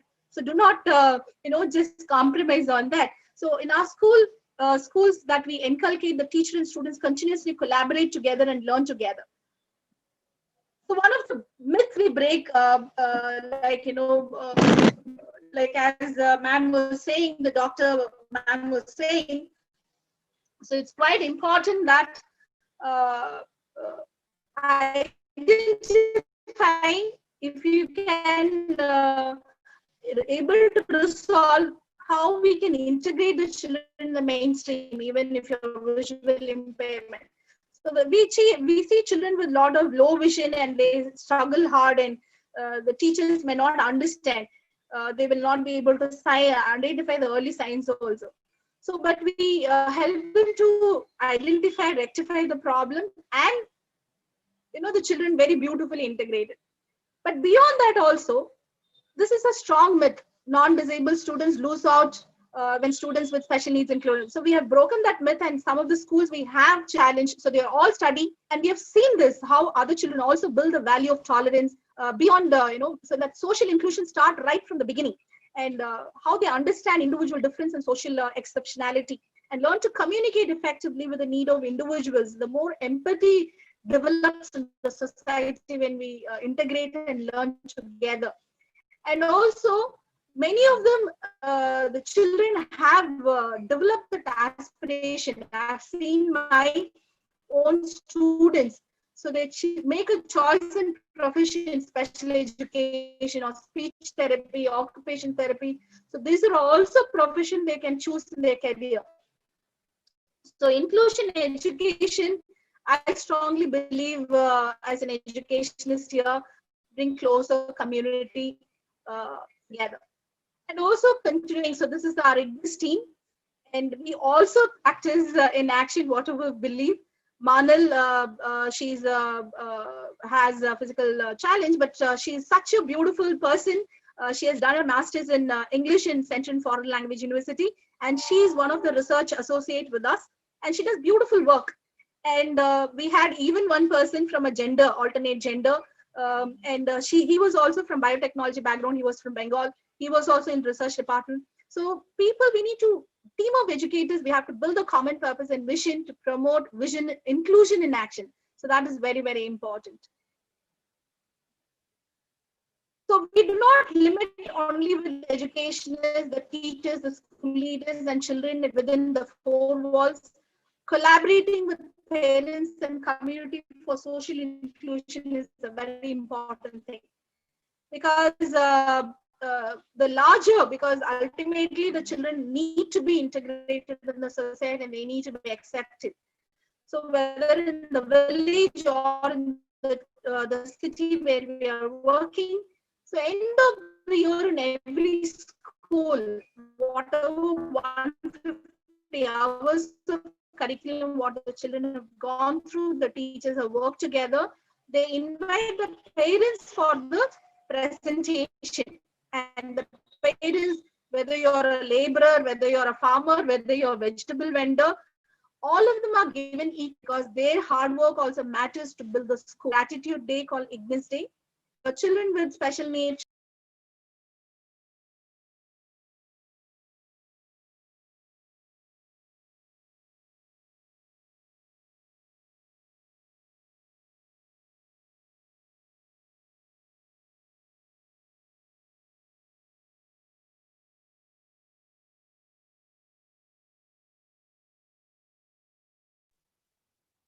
I think there's some technical issues. Can you please check?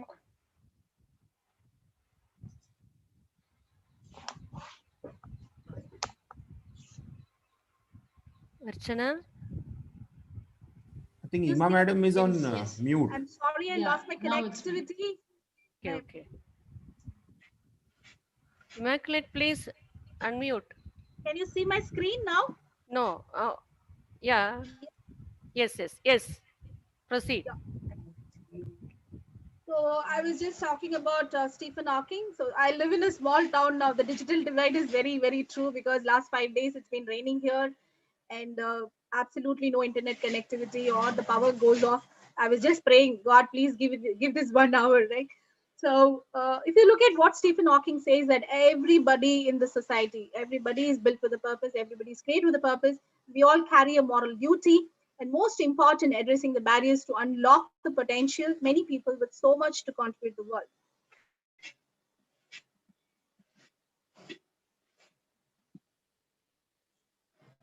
Okay, so recent effort. Can you see the slide with the photos, Sister Amala?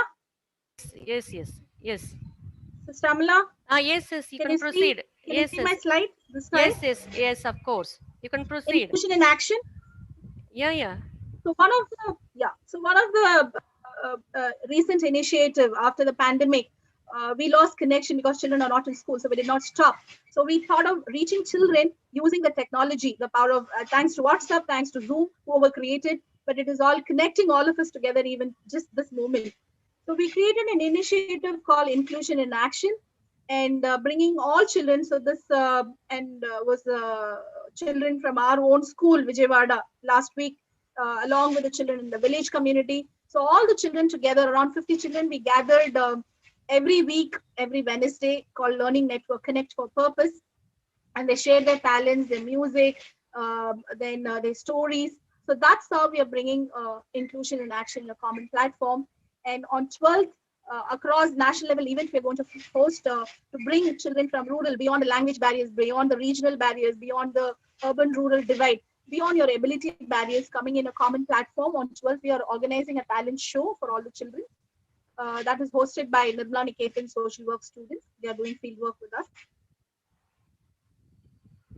So I want to conclude by saying, yes, inclusion in action is in our hands. So our mindset, how as we need to, every person, we need to, as school educators or school leaders or mainstream educators, we have to have this visionary leadership, growth and inclusive mindset, and reimagining the role of teachers. As teachers, we need to reimagine our role, not just limiting, okay, delivering curriculum, lesson plan and giving. So beyond that, it's a human to human connection. So that is why every teacher becomes a very, if you all close your eyes, you will see one teacher in your heart who made a difference in your life.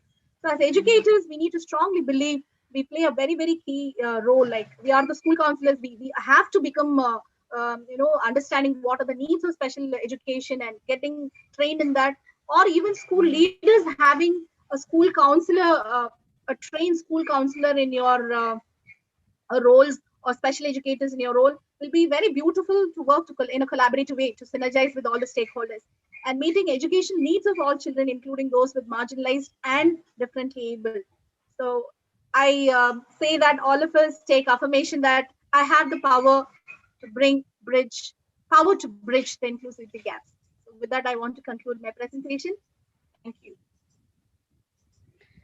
Thank you so much, Ms. Immaculate. It was a very interesting presentation, and also for sharing with us, your own experiences, as well as, sharing with us case stories of people who have touched your life, and also it's an inspiration to others. Can we take up questions, Ms. Amala? Are there any questions to the panelists?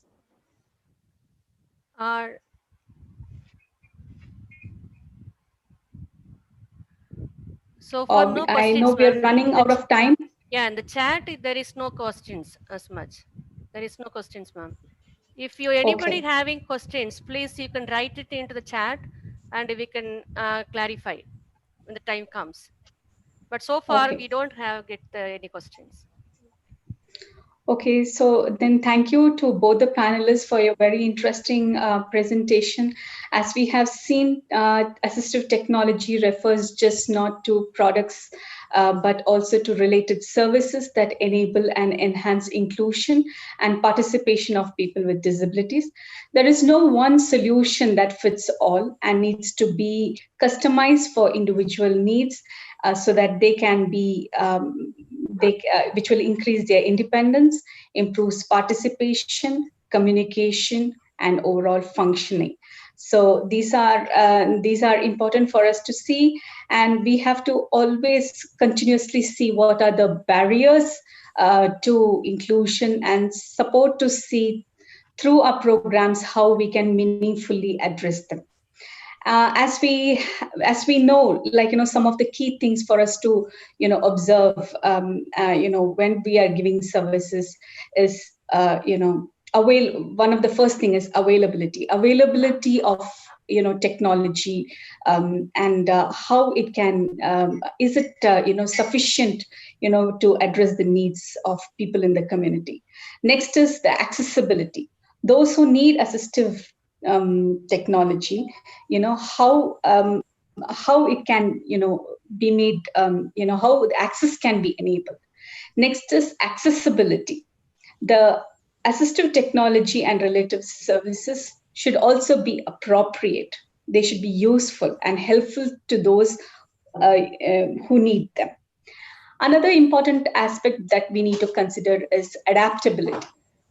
They should be adaptable and sufficiently adjustable to meet the individual needs. Next aspect for us to see in this is affordability. Assistive technologies are available at a cost that the user and their families can afford. And last but not the least is quality. The assistive technology and services should be of sufficient quality that fulfill the intended purposes. So with this one, I conclude. Thank you so much, Sister Amla, and to all the panelists for your interesting presentation. And hopefully, we'll have good deliberations in the next 1.5 days. Thank you so much, one and all. Thank you, Ms. Ferlin Saji, for moderating the session. So before moving on to the next session, I request the presenters to be ready for the session by 12:30 p.m. And I also request you to rename as presenters followed by your name. And participants with hard of hearing and speech and hearing impairment, I request you all to pin Ms. Nikita for sign language interpretation support. The next session is about accommodation practices in educational institutions, which will be handled by Dr. G. Sahaya Bhaskaran. Dr. G. Sahaya Bhaskaran has 30 years of teaching physics and 20 years of research experience. Currently, he is an associate professor of physics at Andhra Loyola College, Vijayawada, and has published 51 research papers and also successfully guided 3 scholars in PhD degrees and 7 have completed MPhil under his guidance. Dr. Bhaskaran is also serving as a coordinator of higher education for persons with special needs projects. Higher education for persons with special needs project is responsible for providing inclusive educational opportunities to the students with disabilities at Andhra Loyola College. He is also a recognized professional of hearing challenged by the Rehabilitation Council of India, New Delhi. Over to you, sir. Thank you, Jacinta, for your nice introduction. Greetings to all the members from CBM, Youth for Jobs, Madonna institutions, and dear students and persons with disabilities and all the resource persons who are connected. In this session, we have 2 invited speak, and we also have got some oral presentations by researchers and people who are working in different fields. Before we begin the session, I request the paper presenters, there are 4, to get ready with your presentations. And you also change your name in front. You can make presenter and then your name so that it is easy for the organizers to keep you as a co-host. So with that, we move on to the second session. Morning onwards, we have wonderful discussions on inclusion, how we can make other devices, assistive devices, affordable. And thanks to all the inspiring speeches. Now we move on to some people who are working on the field to share their own experiences. First, let me invite Mr. Rajesh Khanna. Rajesh Khanna is the Regional Manager of Youth for Jobs Foundation. He is a professional social worker for 5 years. And for the past 3 years, he has reached out to 480 young graduates with disabilities and has placed 200 of them in various sectors. He also had reached out to many companies in creating employment opportunities for speech and hearing impaired students. He made tie-ups with 3 universities and 6 colleges to train and offer jobs for the students with disabilities. Over to Mr. Rajesh Khanna.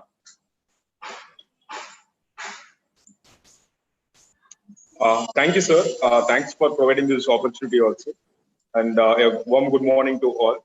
Today, disability inclusion in higher education is one of the important factors which will ensure their independence, social independence and financial independence. However, many research papers says that only 9% of students are completing their primary school, secondary schools, and only 4% of the students are getting enrolled in higher education. So what would be the reasons? Reasons are various. We have different reasons why it happens. But still, accommodation is one of the factors which largely influences the enrollment of persons with disability in higher education. I will take you through a simple presentation which I have prepared. And yeah, if you guys have any questions, we also request you to post in the chat box. Can I request the host to enable me to share the screen? Yeah, you are already a co-host. You can share now. Okay.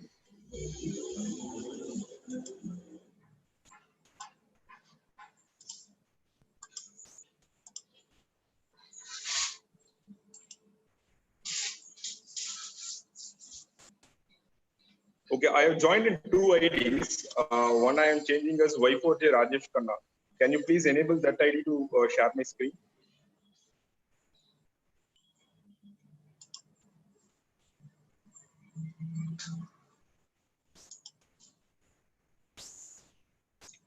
Hello. Rajesh, what is it that you said?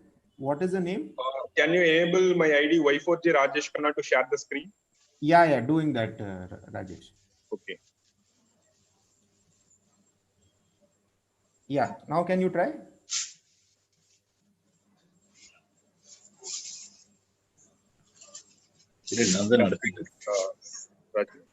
Okay, great. Thanks.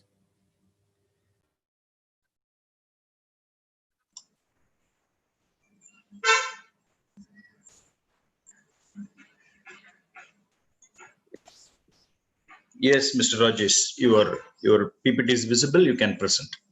Yeah. Okay. Yeah. Thank you, sir. So first, according to RPWD Act, this is reasonable accommodation is one factor which all the institutions or any public governments buildings should have. So according to RPWD, appropriate modification and adjustments without imposing a disproportionate or undue burden in a particular case to ensure to persons with disabilities the enjoyment or exercise of rights equally with others. So this is what exactly said as reasonable accommodation in RPWD Act. And this is one of the primary factor also. And there are various other, are we following these reasonable accommodations in our institutions? That is one good thing to think of ourselves. Youth for Jobs through our College Connect program is largely connected with various educational institutions across India. In particular, in Tamil Nadu, we are in tie-up with 10 institutions, 3 universities, and 7 colleges, both special colleges and conservative colleges, where we find a very good accommodation practices which they have followed. And we also have a smart inclusion center, which is one of the nodal point for all these students with disability to reach us and take their support. So through that also, we are also referring and recommending various accommodation practices to various education institutions. Now moving on to the next slide, there are common accommodation measures which each and every, which will ensure that students are going for higher education, persons with disability pursue their higher education. First is government. Government has said that there should be a 5% of reservation for persons with disability in higher education. And but still, if that 5% is fulfilled or that people are enrolled is a question mark. So government, in parallel with government, institutions and community are also responsible to create that awareness and enroll the person with disability. And when it comes to community, community plays a larger role. Here, the individual differences need to be considered as a strength of that particular person with disability.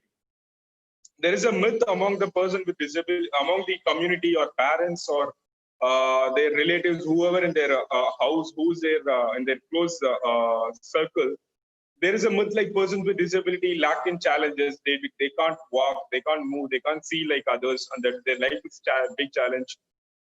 So that is not the case. With a lot of advancement in technology, with a lot of even mind change, shift in the minds of the people, there are many opportunities where education is open for all persons with disability. So that myth must be broken, and we institutions or NGOs should largely work in that area, telling that persons with disability are equally capable, and with limited assistive devices or with limited accommodative measures, these people also can exorbitantly do much better in their educational educational career, education and career.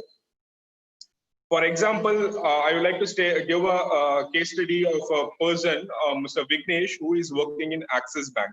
He is a graduate. He is a person with acquired disability, and he is a low vision candidate.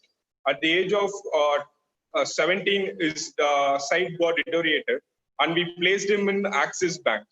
Axis Bank as a customer teller officer. But when he joined there, he found a lot of challenges. He couldn't, on par, he couldn't work with the other colleagues who are persons without disability. But when he came back to us with this challenge, we guided him that we guided him, and we also spoke to the employer. And then he was transferred to the other department where he is working with check clearances, monetary instruments clearance. So there now he is doing good, and he is the best performer in that. He has been awarded with best performer in Axis Bank particular branch consecutively for 3 quarters. So this is how the accommodation measures basically work in empowering the persons with disability. Next is institutions. Institutions should largely be more accommodative for our people with disability, particularly special colleges who are working. We have many institutions who are very good in accommodation, who are having good accommodation measures. For example, Madonna College by itself is one of the good institutions who is largely empowering the students with speech and hearing impairment with their with various courses they are offering. Here in institutions, we suggested, or like we realized that there should be one nodal point or a center for promoting the persons with disability, because persons with disability, or once they complete their schooling, higher secondary, there are many challenges why they get dropped out. They feel themselves like they can't move around and reach to the college. They feel like their college will not accessible, and their curriculums are not accessible, and they also not aware like what are the facilities available for them in their particular institution. So each and every institution should have a center which will particularly focus on a persons with disability, and that particular center should be headed by the principal or a correspondent or a secretary, anyone who is in principal in charge for that institution. The reason is there happens there comes many queries, many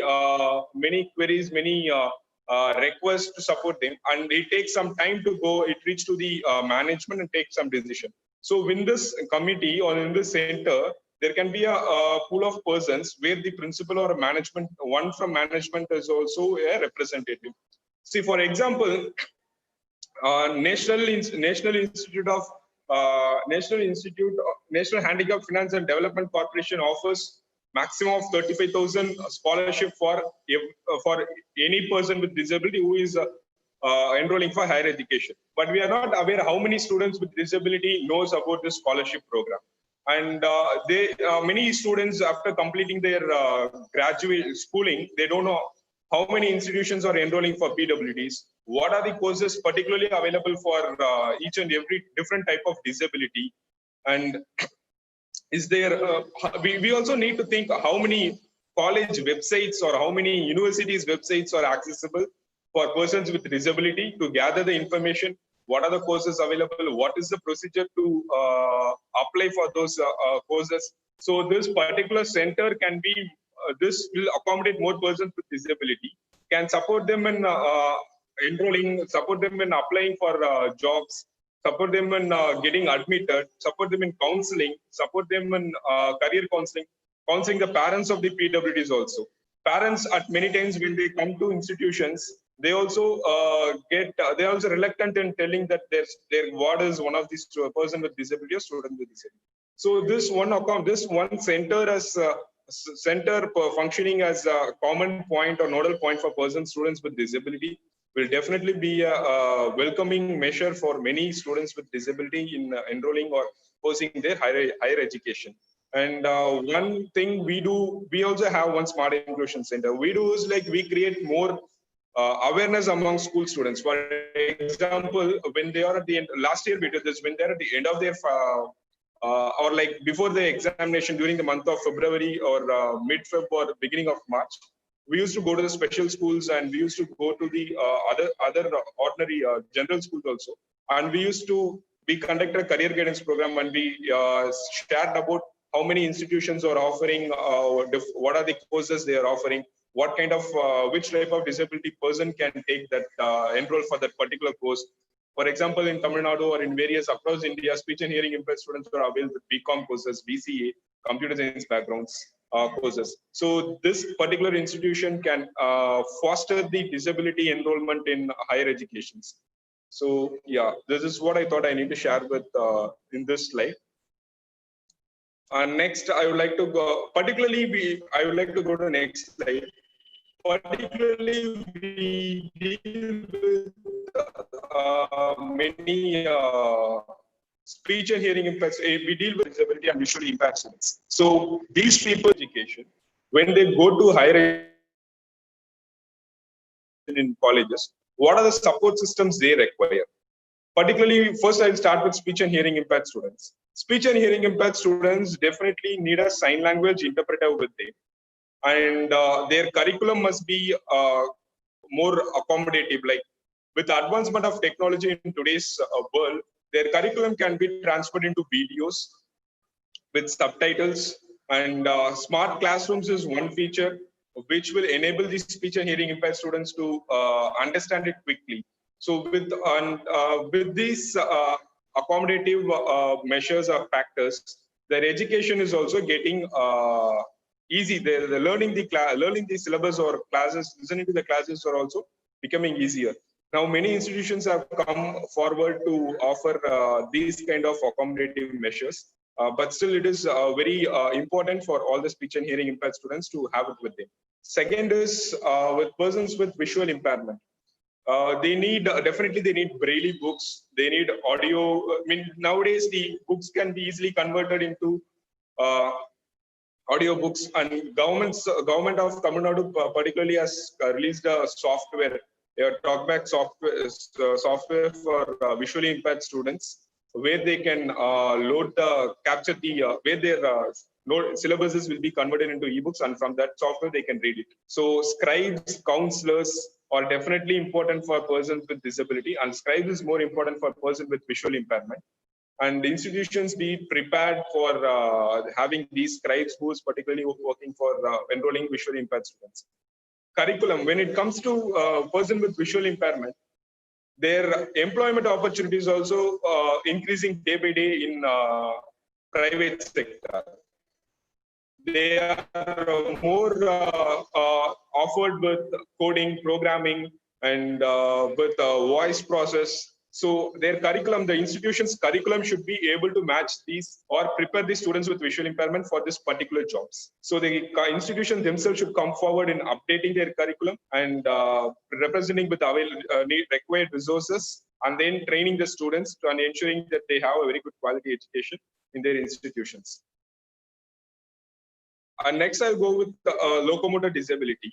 When it comes to locomotor disability, these people one kind of person with disability who have easy accessible for education when compared with other types of disability. So certain accommodative measures will also increase these people's enrollment in higher educations. Ramps, elevators, the basic challenge they face is like moving from one place to other place easily. So for that purpose, ramps or elevators is much important in one educational institutions, and the wide corridors, such a way their wheelchairs easily move inside the rooms, and then their rooms and the aisle, the gaps in between the benches or the classrooms also need to be more. So this will ensure that they have a proper access to move from one place to another. Laboratories. When it comes to these are the challenges which people by themselves feel that they can't. Since these are the challenges they feel, they themselves think that they can't go for higher education, or these colleges will not be accessible for these people, and many used to deny themselves in taking their higher education. Accessible laboratories, let it be chemistry lab, physics lab, or computer labs. This laboratories by itself, the management or the particular institution should come forward to construct or make it accessible for people with disabilities. For example, if it is a computer table, the computer table could be a little lower in the size where they can easily sit and work on the computers.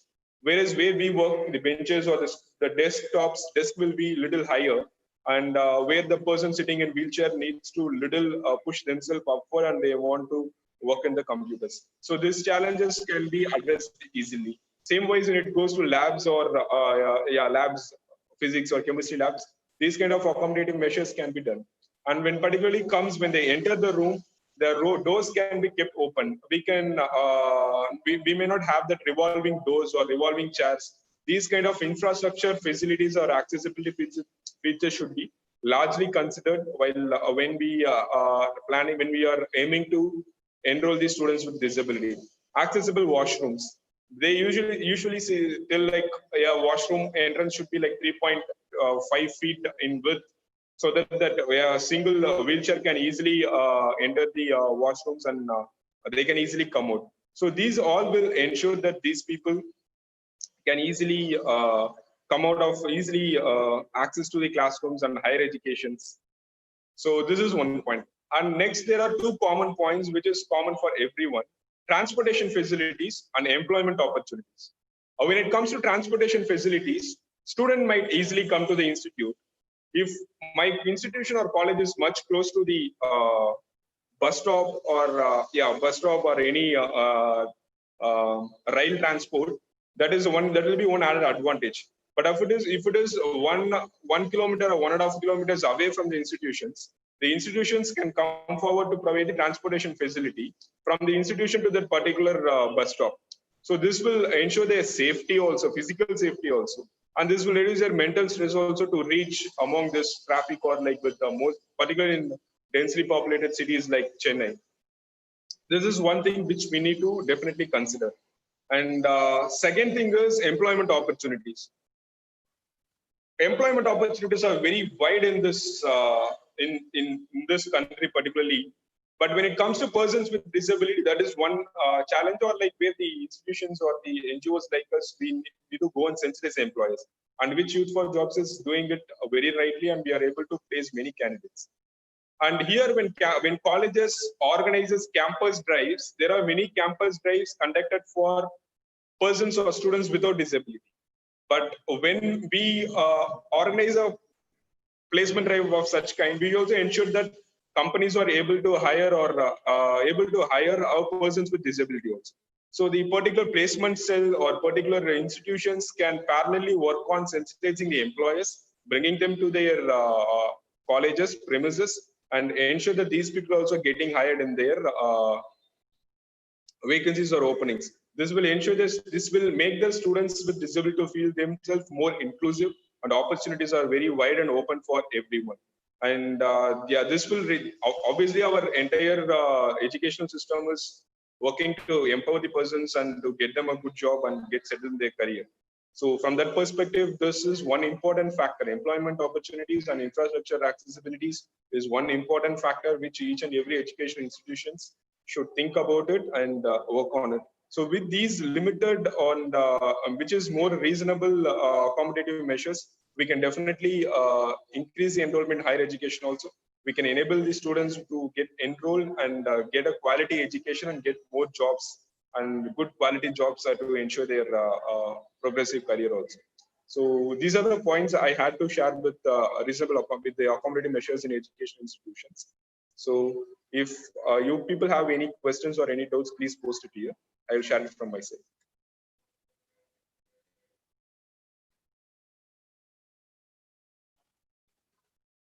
Hello.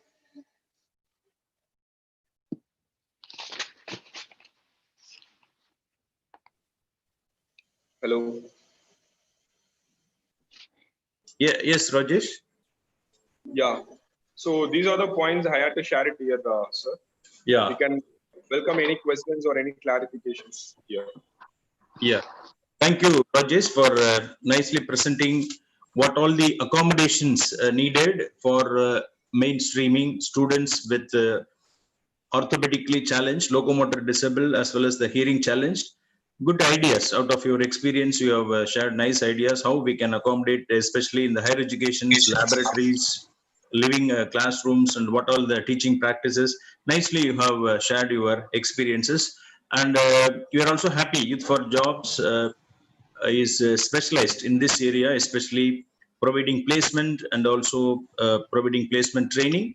We are happy. We are also associating with you. Thank you, Dr. Rajesh. Mr. Rajesh, any of you have any questions, you are welcome. You can unmute and ask, or you can also type in the chat box. Sir, we have got a question. So the question is from Jyoti. The question is there any teacher training institutions related to specially challenged individuals? Yeah, that's a good question. We have a few institutions in Tamil Nadu, which is particularly training the faculties to handle these special students or persons with disability. There are different courses also. We have special B.Ed, we have rehabilitation science, and we have home science. Sorry, rehabilitation science for which will teach them to train the persons with disability. We have it in Tamil Nadu Open University also. We have it in Bharatidasan University, and these special courses are offered for B.Ed courses, and special courses are also available for anyone who wants to get trained on it.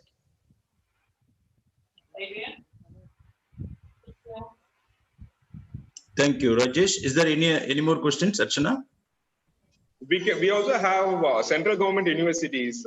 We have it in Pondicherry University. There is a Hepsincil. They also with offering a course, and we have a NIPMED, National Institute for Empowerment of Persons with Multiple Disabilities. They also have many trainings offered for to train the people with disabilities.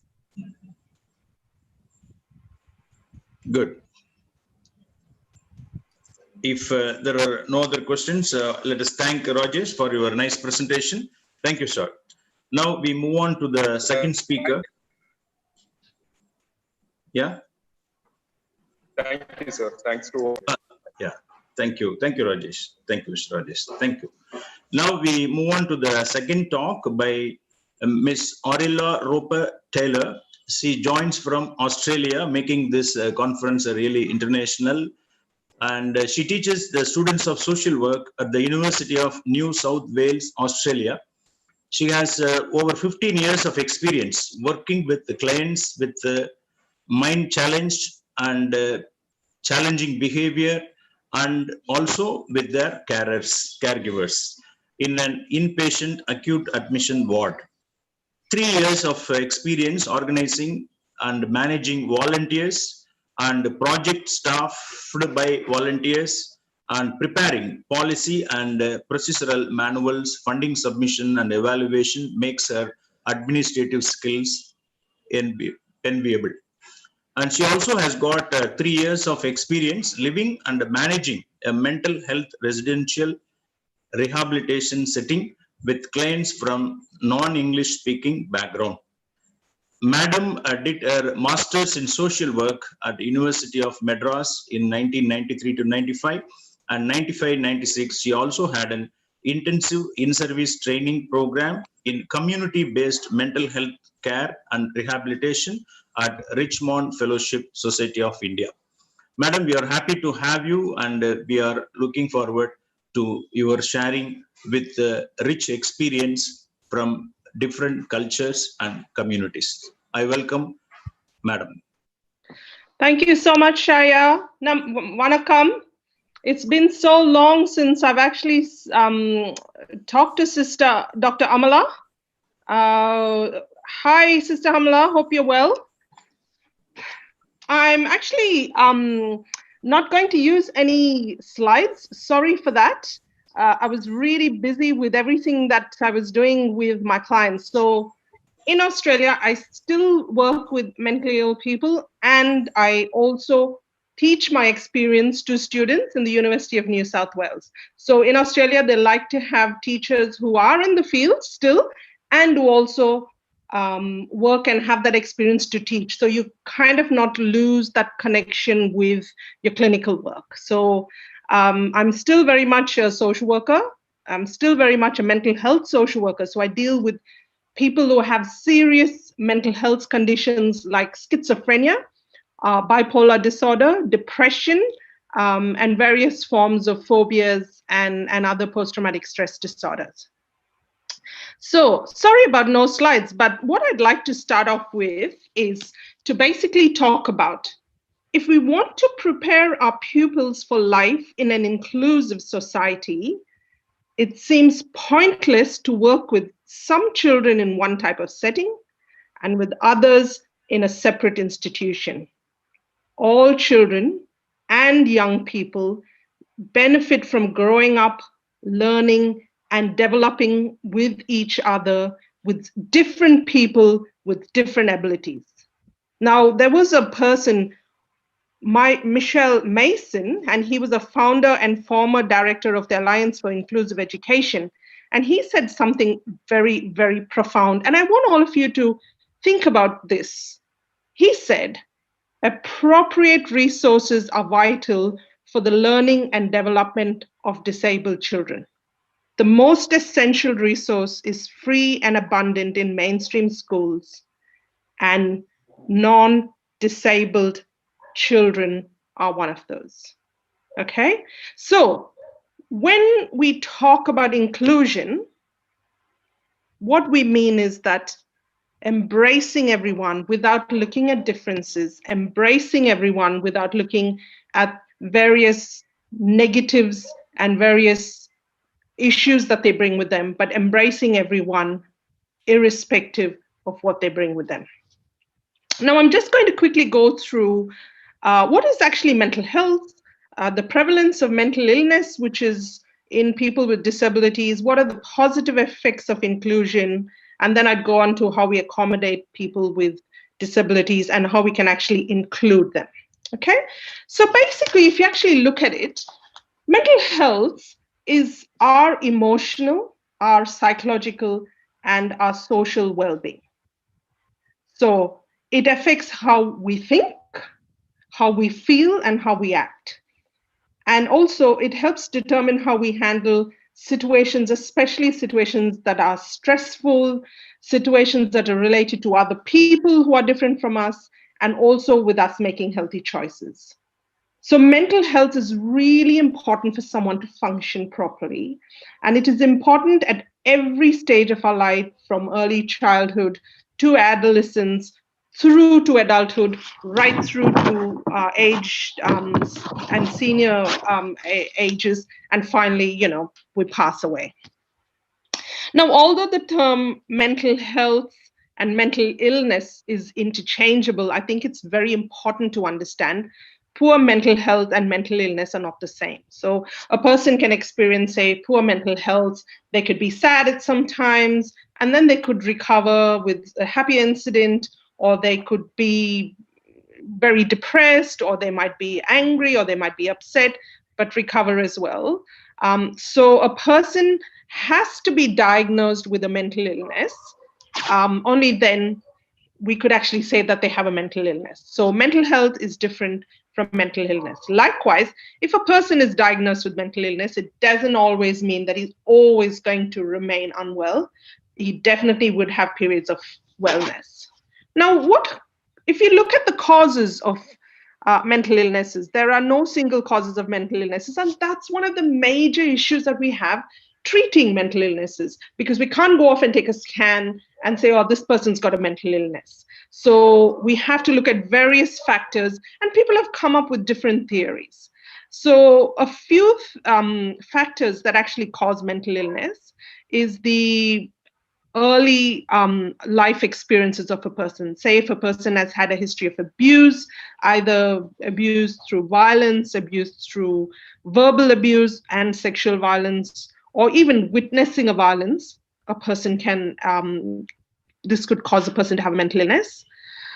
Experiences relating to ongoing medical conditions, and that's where the person with the disability comes in. So if a person has, say, for example, polio, or cancer, or juvenile diabetes, or if they have a disability like a visual or speech or hearing impairment, and they have to manage that ongoing through their life, this could be a cause that they might have a mental health condition.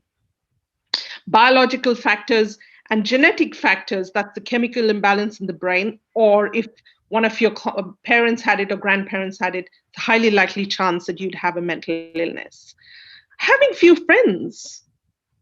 I mean, one amazing thing about mental health is that when you're alone, you're more highly likely to have a mental health condition than you're with other people. And that's one of the main reasons all of you should take back with you today. why inclusion of education for people with disabilities is so important. Because when children are segregated, when children are alone, when people have few friends, when people have limited friends, it is very highly likely to cause the person to have a mental health condition or suffer from a mental illness. And finally, the feeling of loneliness, the isolation and rejection can be a very high risk factor for someone to develop a mental illness. I think one thing that every one of us know now is that mental illness and mental health is very, very, very important and is slowly climbing the importance of the illness ladder. 1 in 5 people aged between 16 to 85 experience some form of mental illness. It could either be anxiety, a mood disorder, substance use. Substance use is a mental illness and it's classified by leading psychiatrists. So it's no more a lifestyle choice. You know how in India we have this, and in other Western countries, we have this thing that drug use and alcohol abuse is actually a lifestyle choice. It's not. It's been classified as a mental illness. So most people at one point of the time will have a mental health or have poor mental health, and 1 in 5 people will be diagnosed with a serious mental health condition or mental illness. So I think it's very profound, and it's very important that all of us pay attention to the way we think, the way we feel, and the way we react to situations. Now, most people with a mental illness often experience mental health much earlier in their lives, much earlier than when it's diagnosed, and much earlier when people start to recognize it. For example, they say people who experience anxiety or mood disorders, nearly 2/3 of them actually have it in their primary and secondary school. So before the age of 18. So it's, it's not, they get diagnosed after the age of 18, but it actually happens before. And definitely there's so much research to say that children with disabilities have a much, much greater chance of developing mental health problems than children who actually do not have a disability. Now, there are high rates of mental health difficulties, and with clients who have, especially young people who have hearing impairments, cerebral palsy, epilepsy, or chronic illness. Okay? And in Australia, and I'm sure around the world, the term disability refers to a wide range of conditions. And this is basically in some way limited, that limits people from managing their everyday lives. So different disabilities are often grouped into a few different categories. One is the intellectual disability, the learning disability, the sensory disability, the speech disability, acquired brain injury, and some other physical disabilities. Okay, so the mental health difficulties that these people face is actually added on to the physical discomfort and the physical suffering that they go through. And hence, what it shows is that it can affect their school participation, future work participation, their relationships, and finally, their overall quality of life. It also impacts on not just themselves and the individuals, but also mental well-being of family members, which is more heavily influenced by the severity of the child's illness. And in addition, not only do the parents struggle, but the family and the extended family struggle, and definitely the society and the community at large suffer and struggle with a disabled person who has this physical disability also developing a mental health condition. So when we talk about inclusion of education of children with a disability, what we are just not talking about is that person or that mom and dad or that grandfather and grandmother and brother or sister, but we are talking about all of us. And I think that's the attitude that we really, really, really need to focus on. Okay, so it's just not them, but we need to have an us factor. Now, let me highlight to you UNESCO at the Salamanca Statement, which was in 1994. This is 1994. where 92 government people met and 25 organizations attended a World Conference in Spain, in Salamanca. That's why it was called the Salamanca Statement. Now, they agreed a dynamic new statement on the education of all disabled children, which called for inclusion to be the norm. So the conference adopted a new framework for action, okay? And this was in 1994. They adopted a framework for action, and the framework were basically the guiding principles of which is that ordinary schools should accommodate all children, regardless of their physical, intellectual, social, emotional, linguistic, or other conditions.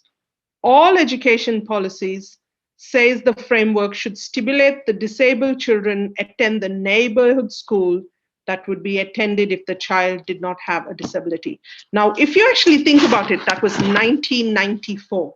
Today we are in 2020, and it's taken a long time. And we still continue to talk about this as if this is some new concept we're just hearing.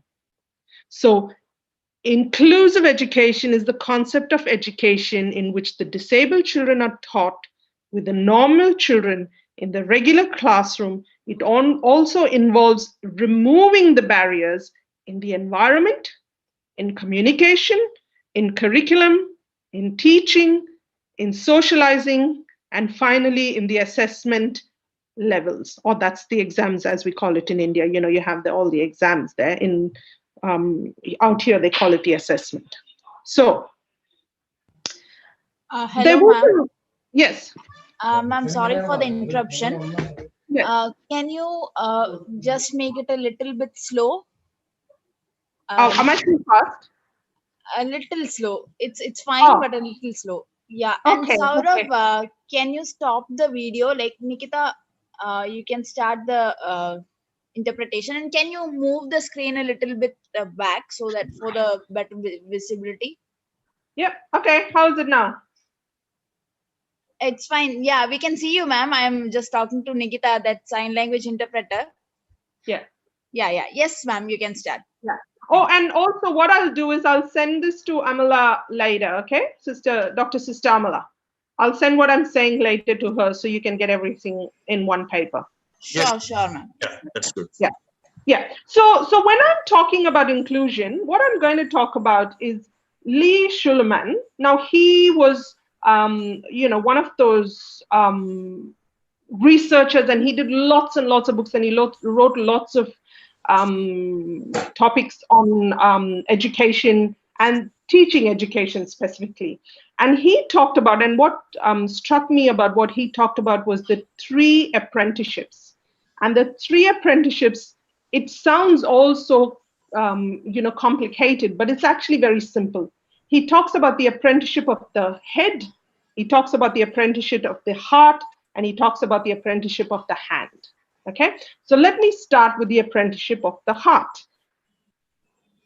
Basically, what the apprenticeship of the heart says is that from our heart, each of us, each individual has to remember we should not be fearful of people with a disability being included into education.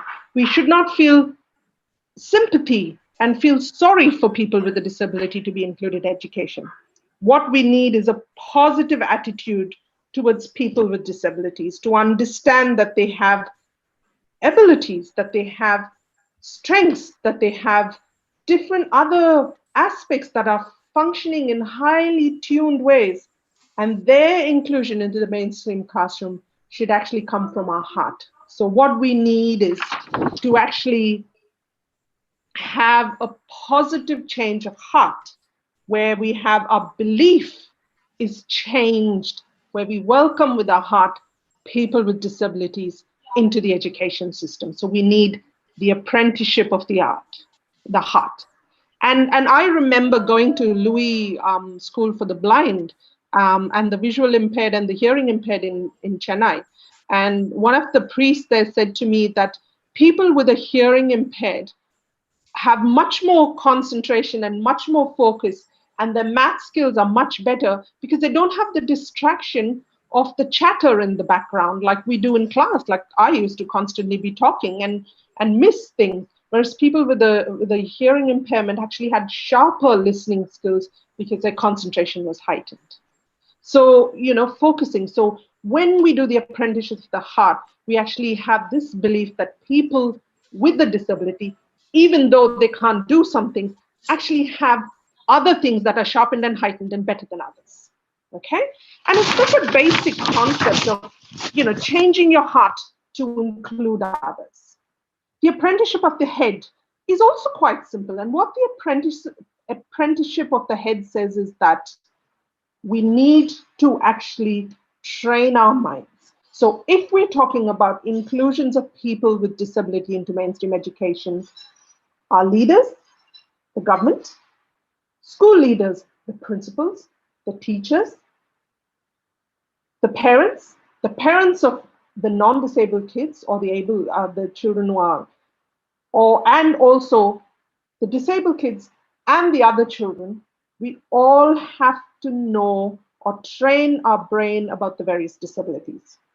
So we have to learn a lot, we have to know a lot, and always when we are aware, when we are educated, we build skills, and when we build skills, then our actions are easy, and when our actions are easy, we are kinder and nicer. So ignorance leads to fear, leads to hostility. Whereas if we know, so if we train our mind, if we have this belief that we know a lot of things about the person with the disability and their condition, we are more likely to be confident to welcome them into our society and into our schools. And we are more likely to be able to understand the labels we put on them. We have labels for people. So we have knowledge about what labels they have, what labels bring with them, their abilities in spite of their labels, their strengths in spite of the labels, their learning profiles, and also how other students can actually contribute to gaining from them from their assets and actually helping them with their deficits. And finally, and this is, I think, a really important part, is the apprenticeship of the hand. And basically, what the apprenticeship of the hand talks about, the putting the theory into practice. So, we can all sit around today and talk about inclusion, but what we actually need to do with the apprenticeship of the hand is to actually include it in real life, to go out there and do things to function, do things where we can actually accommodate people with a disability, where we can actually help people with a disability, join classrooms, join mainstream classrooms, and actually feel comfortable, feel accepted. So accommodation of the hand basically means applying the theory to the field of inclusion. And so basically, if we change the way we think and our beliefs and our attitudes, and if we change the way we gain understanding of the disability, and then if we put the theories into practice, we have a much more likely success in inclusion of people with disabilities in mainstream. Okay, so some of the ways which we can actually implement or accommodate people with disabilities in mainstream classes is to build on the advanced and specialized professional learning. So as Rajesh said before, there's extra and additional support that's given to teachers, headmistresses, and leaders to understand special ed learnings and disabled learnings. Now, the other thing that schools can do is to give their own existing teachers scholarships. So their existing teachers can go off and train to deal with clients who have, or students who have a disability. We could increase resources. For example, be flexible in letting families be included in learning to help and assist. And I'm sure we have a very inclusive culture in India where we give them resources to parents or volunteers who come in and help, and the school can be flexible to have additional volunteers to come in. So volunteers are people who are not paid. So basically there's no money involved, but you're using the human resources, which we have a lot of in India, to assist with disabled person. For example, teaching them reading one-on-one, being their scribe, teaching them how to work with their tablets. What we can also do is improve the family experience, have lots of resources for families to get information.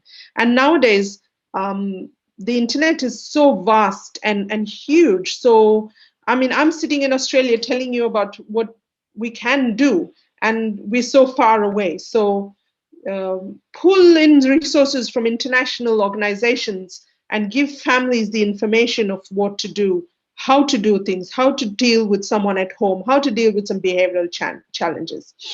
And finally, track outcomes. So, develop and report learning progresses. Talk about how your students, both your able and your disabled students, have actually worked together to do projects.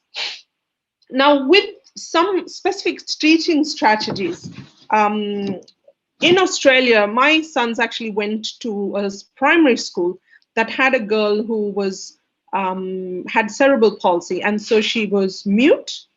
She had a paraplegic, so she had no feeling from her neck down, so she was paraplegic. And my boys actually, I think, gained a rich experience from her being in the class. The class was set up in such a way that it was often on the ground floor, so a wheelchair could actually come in. She had an electronic wheelchair, so she didn't need any help. In fact, a lot of the students wanted to sit beside her because she had the talking monitor that spoke into her ears. So often you'd see her with one of the hearing buds in her ears and another student with another hearing bud in their ears, because it was fun in the class to do that. She also had the audio aids that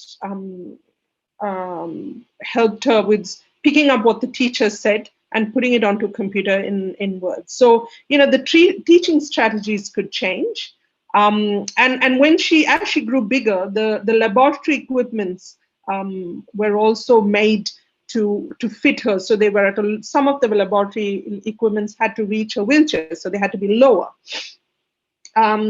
She was someone who couldn't write, so a lot of her homework and other assignments were done via audio instead of written. She also was someone who ended up having some panic attacks because of some of the issues that she had. And so she would actually sometimes do her homework at home or separately from the other kids, but then come back when they needed to be together. And various electronic devices are presently available for students to basically work with these situations. Now with assessments, so besides having the teachings, I think in India we focus a lot on exams and assessments. How do we assess these clients?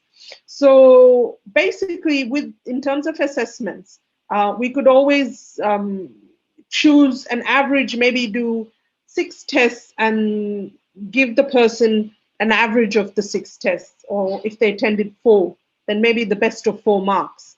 Or instead of the clients who have disabilities doing written tasks, for them to do oral presentations, or they could do take-home examinations, or do video recordings, or and I know my son used to tell me about this child. They used to actually give a multiple choice answers because it was easier for click the computer 1, 2, or 3 for multiple choice answers instead of having the whole written answers. So, you're basically, I don't think what we are doing is lowering the standard of accommodation, but what we are doing is accommodating someone who needs to be included. Now, in Australia, we have something called NDIS, and it's called the National Insurance Disability Scheme. Okay, and I'm sure all of you must have heard that Australian people who work pay very high taxes. So I pay 40% of my income is in taxes. So for every $100 that I earn, I pay 40% in taxes. Okay, so those taxes are taken off, and those taxes actually basically for the welfare of the community.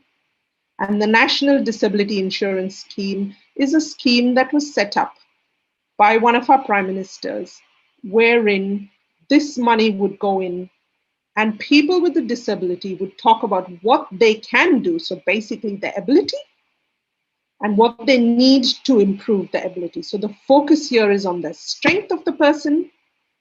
Money is given to them to improve and increase the strength and cultivate the strength so they can actually use that strength as they grow older. Use that strength and their skill and their asset to get an education, to earn a living, to get a job, and finally have resources. Okay, and some of the things that it's called the universal design of learning, and many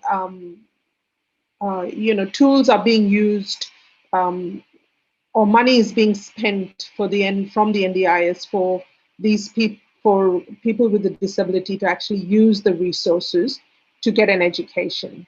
And as I think Immaculate Miss mentioned, the assertive technology is one very key element that can actually aid and really help people be included in society, and definitely for pupils to work together with other children so they can actually live a life that is not very different from anyone else.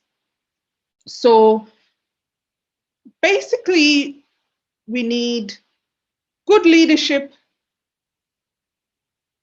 good school management committees,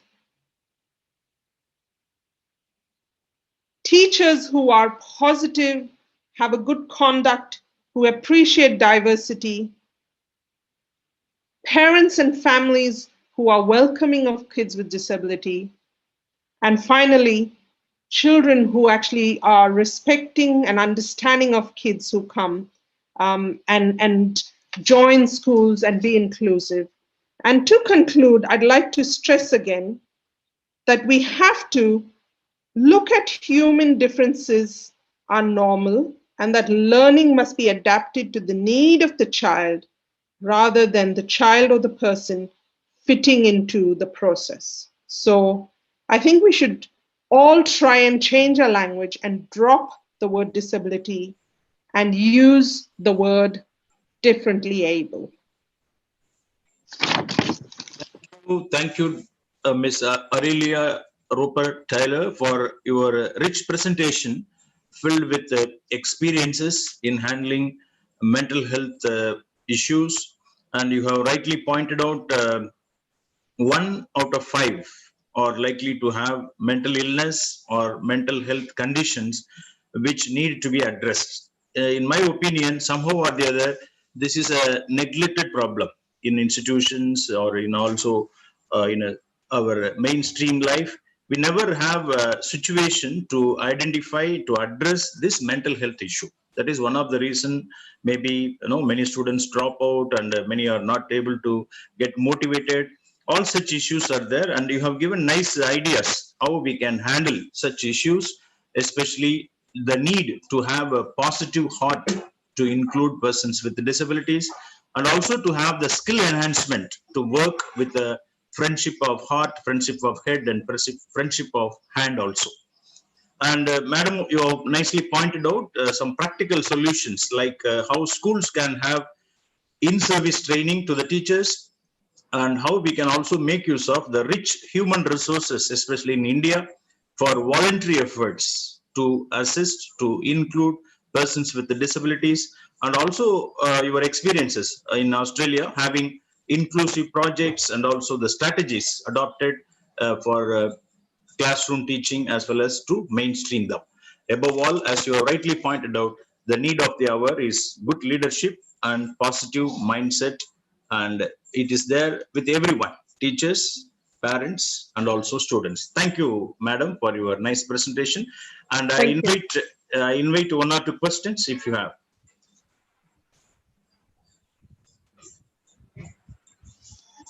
The participants, you are most welcome to clarify your doubts, or you want to have 1 or 2 questions with Madam, you are most welcome. Madam, later you can also point out, you can also share your presentation with the Sister Amala. It will be very useful for all of us. Definitely, I'll send you. Yeah, sir, we have one question. Yeah. Is it needed to assess the specially challenged formally? So it is by Jyoti Imam itself. And she has said that I think informal assessment will help them to strengthen their learning and even motivate them for further learning.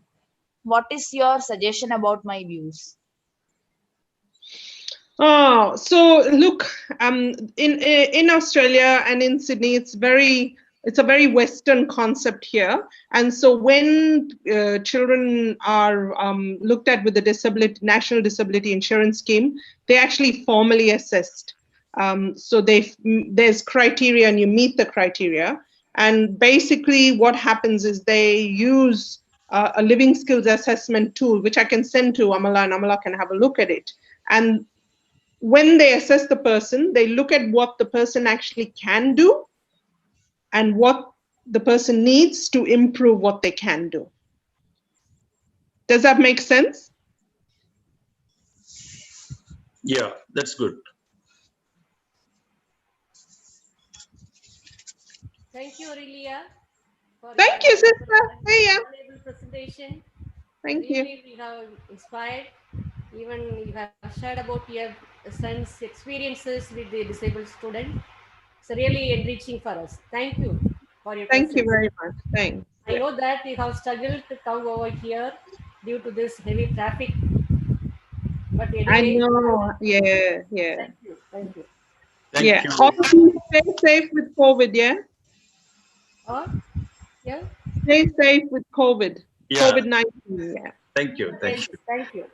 Thank you, madam. Thank you for your nice presentation. Really, it was enriching. And I'm sure all your experiences will help us to enhance our inclusiveness in our mainstream institutions. We look forward to more interactions in future also, madam. Thank you so much. Thank you. Thanks. Right. Now we move on to paper presentations. Right now we are lagging 10 minutes. So I request all the paper presenters to stick to the time, just 5 minutes each, so that the idea of a paper presentation in a webinar is to have opportunity to learn mutually from each other.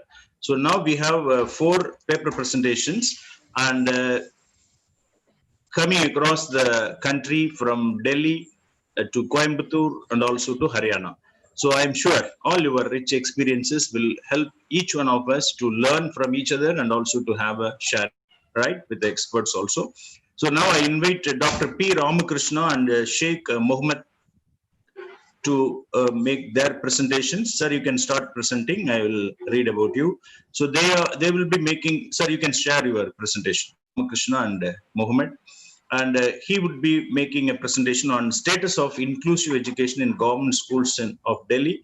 And he is the assistant professor in special education, Department of Teaching, Teacher Training and Non-Formal Education, Faculty of Education, Jamia Millia Islamia, Central University, New Delhi. Over to Ramakrishna ji. Yeah, you can take 5 minutes, sir. Just go to the gist and make your presentation. Results alone.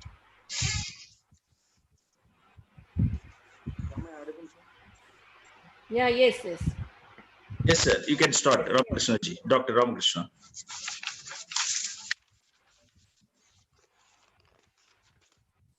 Good morning, all present here. Yes, sir. Good morning.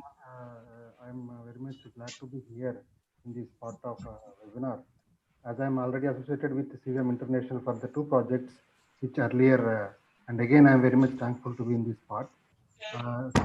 Ramakrishna sir.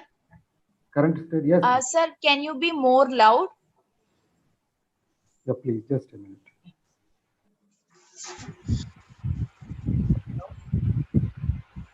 You can keep the mic closer, sir. Just keep it closer. That will be sufficient. Yeah. Is it okay now? Yes, sir. Yes, sir. Go ahead, please. So I was telling that I am very much fortunate to be in this webinar, as I was already very much connected to the CVM International in the 2 projects earlier I was working with. The 2 that was in Indian Sign Language Dictionary. in English, Hindi, and 11 Indian languages we have already developed when I was working with Ramakrishna Mission Coimbatore. So now I am in Delhi with Jamia Millia Islamia. So with one of my colleague, we have done a research survey study on the status of inclusive education in government schools of Delhi. So my colleague Mohammed Jubair, he was very vast experience as a school teacher, and very recently he has joined with our department. So this is the very it is a survey study, so that the state of inclusive education is being implemented in government schools of Delhi. So as we know that inclusive education is nothing but including all students, and which welcomes and provides education, providing teaching learning material, curriculum, making the least restrictive environment for the children with all types of differently able. So the different schemes and benefits are implementing in government schools of Delhi. So this is a simple research study that the objective of the study was to understand the current status of the inclusive education government school. So we were framed 4 research questions. So those were related to the accessible education, accommodation, physical accessibility, and support structure in government schools of Delhi. So here, just I have made it clubbed 4 research questions together due to the paucity of the time. So the method which we were applied, that survey method, it was purposive sampling method. We got a sample from 50 schools. It was about 100 teachers. We made some structured interview with 20 questions, and we approached the teachers through Zoom and some any other mode, and we got some responses from these 20 questions, which will be covering up the accessible education, like accommodations, physical accessibility, and support structures. So in this presentation, even I'd like to invite my one of the colleague, Mohammed Jubair. He will be also explaining about the status and many things which are implementing in the schools of government of Delhi.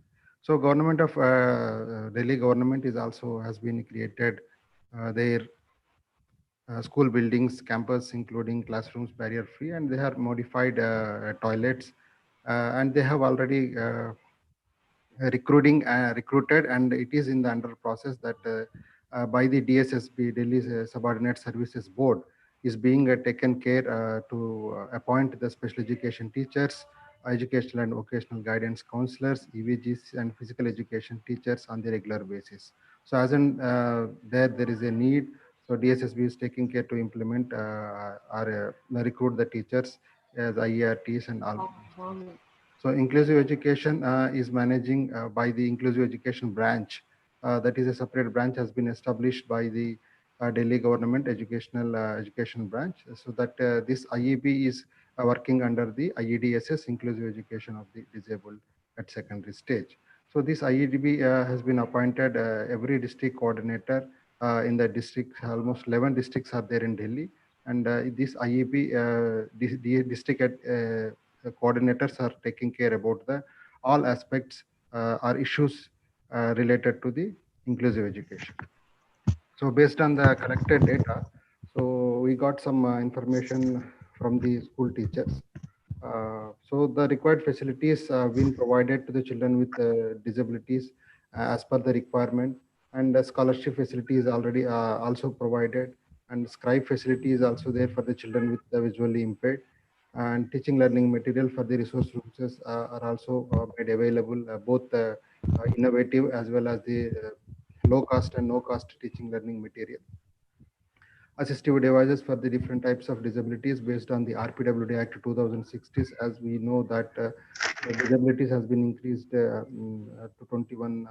So Delhi government is already also providing assistive devices for the maximum number of different types of disabilities. Of course, braille books are there, enlarged print books will be there for the low vision children, and some kits for the children with early intervention, and games and toys for their, all these are provided. Large print books, kits, games are provided free of cost to the children with different types of disabilities, those who are studying in the government schools of Delhi. For wellness and successful inclusion, school organize peer group counseling. As we know that inclusive practices should be very effective when we encourage and when we make a participant of the parents and all other staffs in the school, so that that requirement, Government of Delhi is conducting peer group counseling and counseling for the children with special needs of different types, and parent counseling, staff counseling, school monitoring counseling, for the awareness of the different types of schemes and facilities which will be provided for the benefit of children with different types of disabilities. So special education teachers are also provided with tablets by Delhi government for the ICT-based teaching learning process.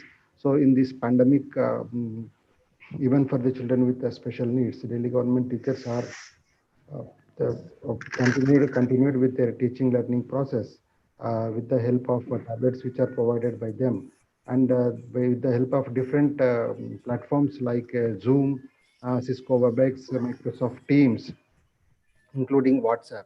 And we know that children, those who are studying in government schools, are below poverty line, and many of them are under the poverty line. So for them, even some of the teachers are visiting their homes to provide homebound training to children with different types of disabilities.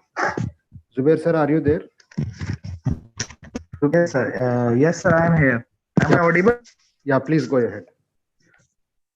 You can Okay, sir. Okay, thank you, sir.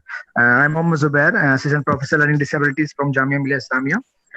In the last few years, many positive changes have been made and many policies introduced in the Delhi government schools and implemented because 12 coordinators and zonal coordinators are there, and they are managing all the schools, and SAT has been introduced all the schools, and cross multi disability orientation programs are mandatory, and they are providing every facility, even escort facility. Those students who can't come to school, the government is providing escort facility, the escorts allowance. They are providing full paid scribe facility. They are providing AYA facility. Those who are very severe in condition, so principal and HOS and the team and the management of the school can hire AYA in the school for their mobility.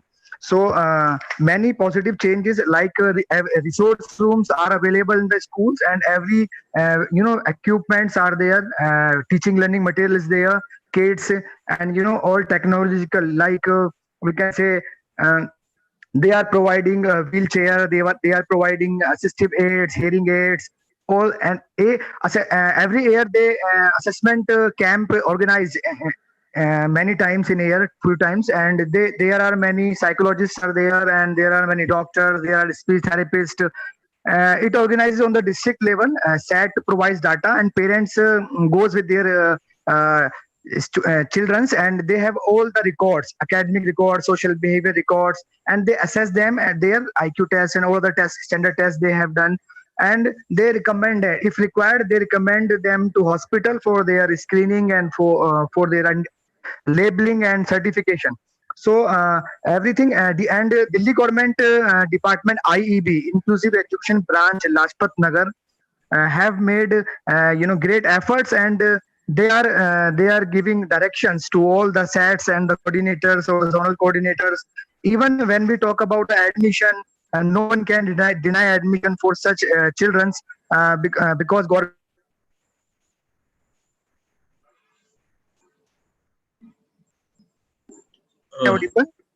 Yeah, Mr. Bookman. Yeah, you are. Yeah. Maximum schools have a good area in Delhi government. They are in 2 shifts. I also worked there for 6 years. So now things have dramatically changed in the last few years because Delhi government has implemented many things and providing many facilities to all the, even after elementary education, they are providing NIOS facilities for such students who are not able to go with the subjects. They are provide easy subjects in NIOS mode, and CC activities and sports they organize on the regular basis, and they also make many programs, co-curricular activities, and daily basis data. Even in the pandemic situation, summer activities are going on, and home intervention plan is going on in the schools, and all the SATs are engaged, all the coordinators are engaged in that, and they are visiting and they are talking with their parents, because government is providing many allowances for teachers and for schools. To even IB has given deadline to all the schools. If any school still don't have modified toilets or ramps or anything, they have to complete till 31st of March 2020. And even they have, appointed guard, school management committees also is there. And, peer group counseling, CWSN counseling, parents counseling, school staff counseling, SMC counseling, all things are going on there. And cross disability, seminars and orientation programs are going on the regular basis. And we can say that. Yes. Hello. Doctor. Yeah. Nice. Yeah, Thank you. they are sanitized. Yeah, we are So running short of time. overall, where we can say that in brief, they are sensitizing society, they are aware society, and they are giving facilities. So accessibility, they are providing accessibility to such students, modifications for need-based curriculum they are providing, and also they are training their special education teachers. Even general teachers of the schools are getting cross modality training, and they are participating in these seminars to aware these things, because Subir, a sir. special educator. Subir, sir, please wind up. Okay, thank you, sir. Thank you for the opportunity provided. Thank you very much. Thank you, Dr. Ramakrishna, and Thank you, sir.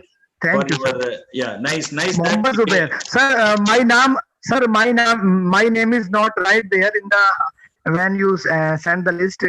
My name is Mohammed Zubair, but there is the wrong name is mentioned there. No issue. We will change, sir. Thank you so much for your nice presentation, and also happy to know that Ramakrishna was associated with the Indian Sign Language project initiated by CBM long back. I have access to your videos also through Madonna School. Nice, sir. Nice to have interaction with you. Yes, sir. Sure, sir. Thank you. Delhi government is making nice initiatives. I'm sure all the initiatives will become a model for the whole country. And thank you, sirs. Thank you for making this presentation possible. Now let us move to Kerala. I request Father Baiju Maniam Brayal. I think I am pronouncing properly. Father, are you available? Bhaskaran, sir. Yeah, Father, you can start your presentation. No, this is Sheikh Mohammed Cash. My name is given in the presentation list. So do I have to, because my name is there twice in the list. Do I have to present it today, or should I have to present it tomorrow? I will come to you. Third, you are in the third list. Yeah, no issue. Hello, sir. Hello, can you hear me? Yes, Father. Yes. I'm presenting. Father. Yes. Yeah, Father, I request you to make your presentation. Father would be presenting on, Father comes from Coimbatore, and he is inclusive education and Ramakrishna Mission Vidyalaya, which is a leading institution for disability education. Over to Father. Yes, I am Father Baiju. I am doing my PhD in Special Education, Intellectual Disability. My topic is inclusive education ensure access to all for education, to quality education for all. As you know that inclusive education is the foundation stone for every child's development. And inclusive education can be as a diverse reception of all students with and without disability to turn out to be part of school community. Father, sorry, I think you stopped your presentation. Can you share again quickly?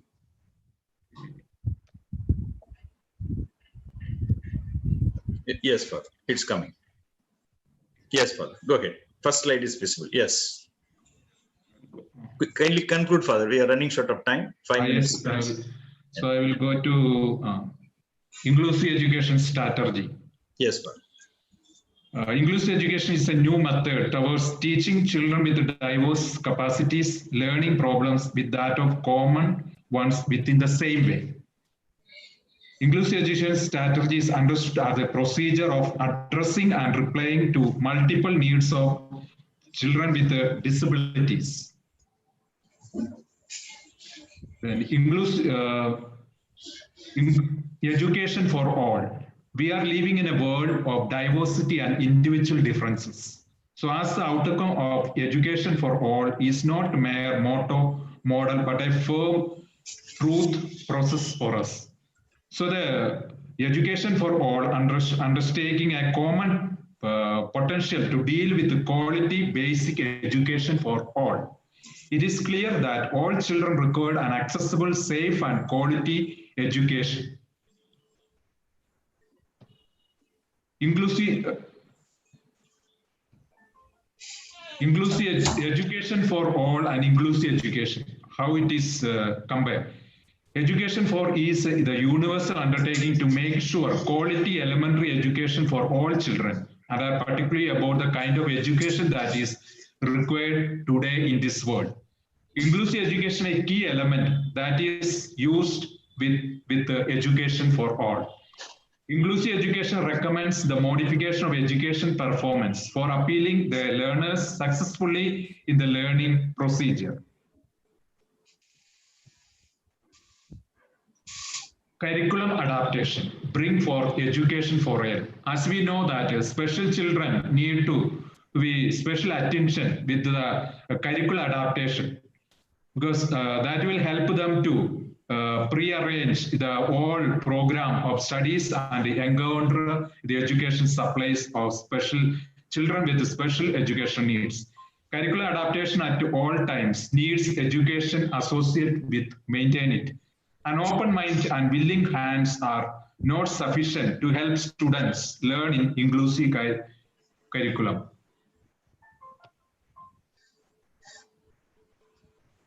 Inclusive education ensures access to education for all. Inclusive education ensures that all persons should have full access to education service open to all.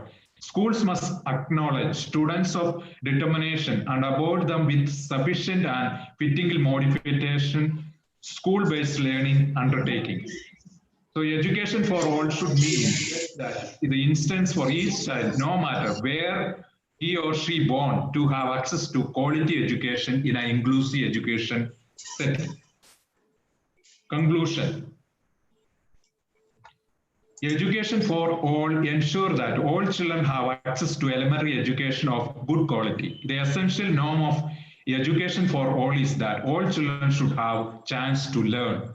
The ultimate source of inclusive education is that all children should have the chance to learn together in the same school roof.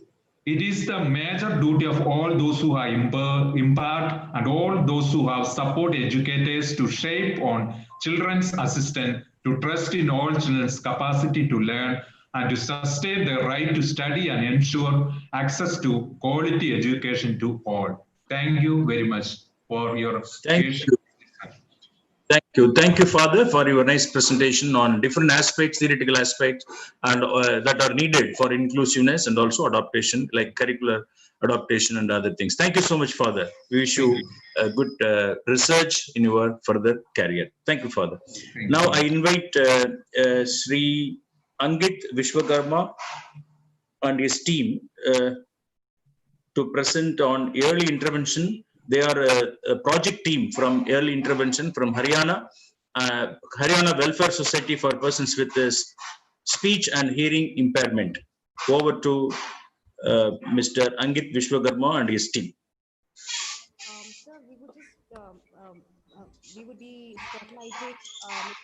I would request the person who is sharing the PPT to close that so that we can share a PPT.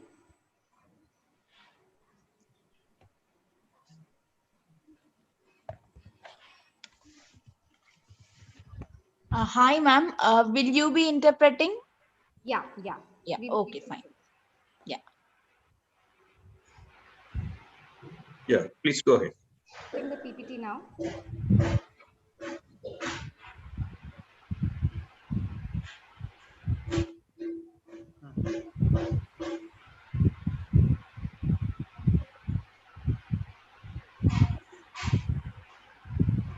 We have just one more presentation. I request audience to stay back. Just 10 minutes, we will conclude. Yeah, please go ahead, madam. So, Bhavna, hello everyone. I would like to inform everyone that our topic is a study of parent experiences with medical community related. Little audible, please. Little audible. Yeah, keep the mic closer to you. Just 1 second. Shiva, is that okay? I think what you can do is can you give the co-host privileges to Shivoy? No, it is very feeble. It's not audible. The voice is very feeble. Okay, just 1 second. You can keep closer or you speak louder.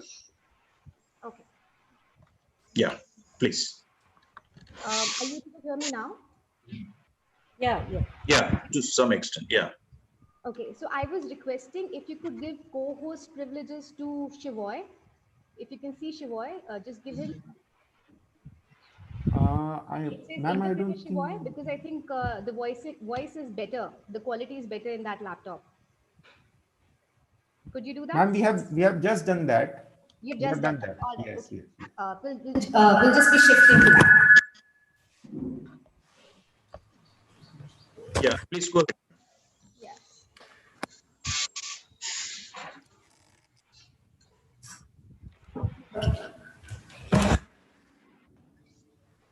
Yes. Can you hear me now?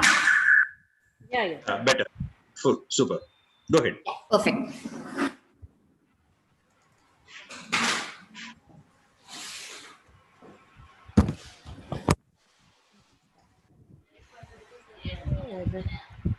Yes.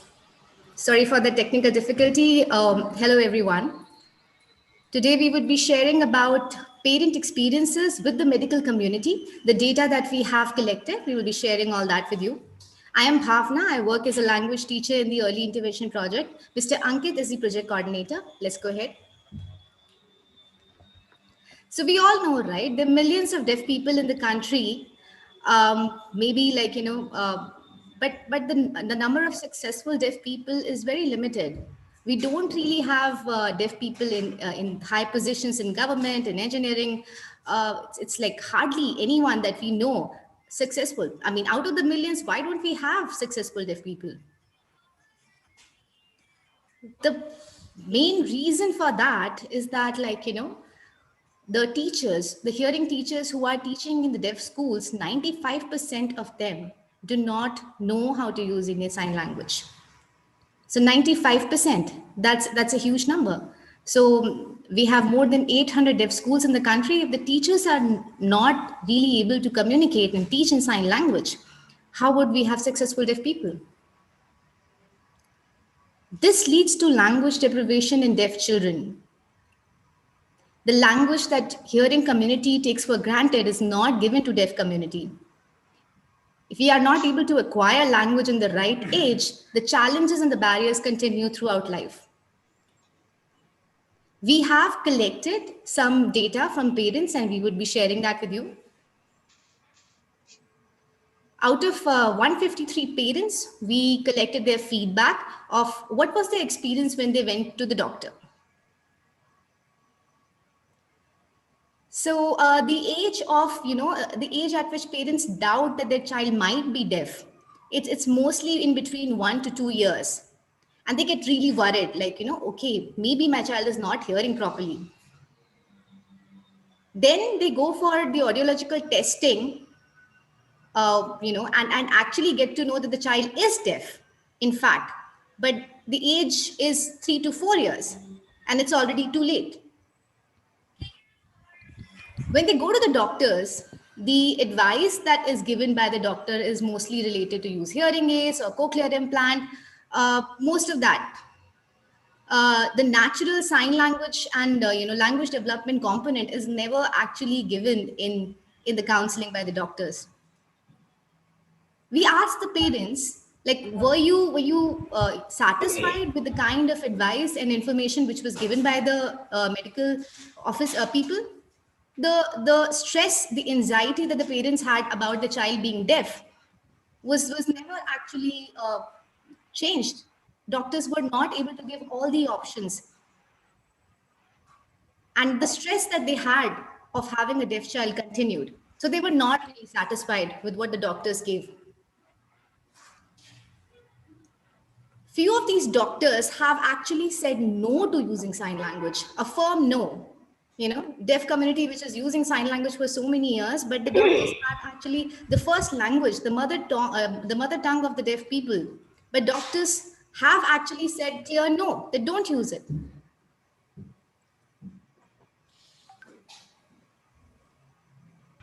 Now, as a result, the age at which deaf child is able to access sign language is quite late, after 6 years. The critical period is already passed.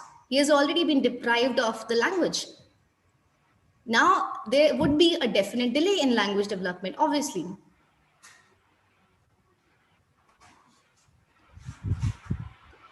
Dr. Sanjay Gulati, who is a very famous psychologist, a deaf researcher himself, stresses on language deprivation being absolutely dangerous.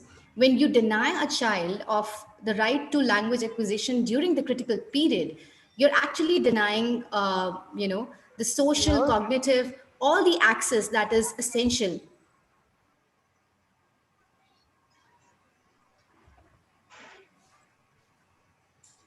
What do we know?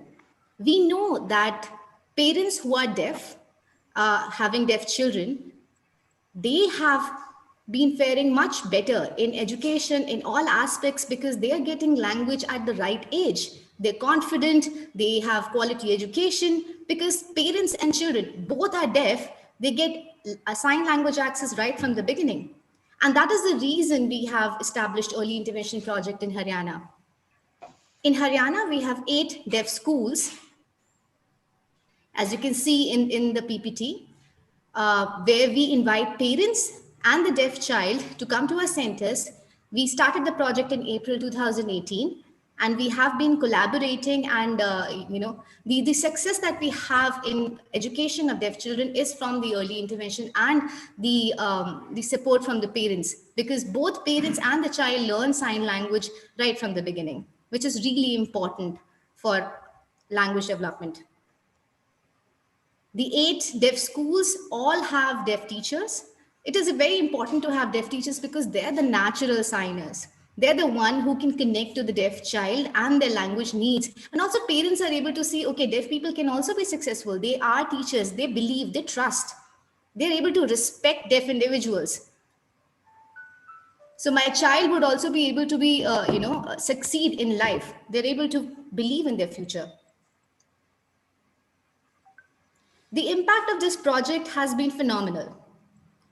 The deaf teachers are like role models, not just to the deaf children, but also to the parents. The first language acquisition, which is supposed to be natural and aid cognitive development, happens right on time. Parents are also able to learn sign language, and the communication bonding is there because at home, they spend much more time. The social inclusion becomes better. Their behavior has improved a lot. They're much more confident. And language acquisition, which was our goal, also happens. The way forward is that we want a bilingual early intervention approach across the country. We want curriculum development in this area. We don't want to, just stop in Haryana. Sign language is a human right and has to be given to the deaf children. What we want to show is some snaps from the early intervention classes. If you're interested, you can see more information on our YouTube channel. Thank you so much. Thank you, Ms. Bhavna and the team for your wonderful work.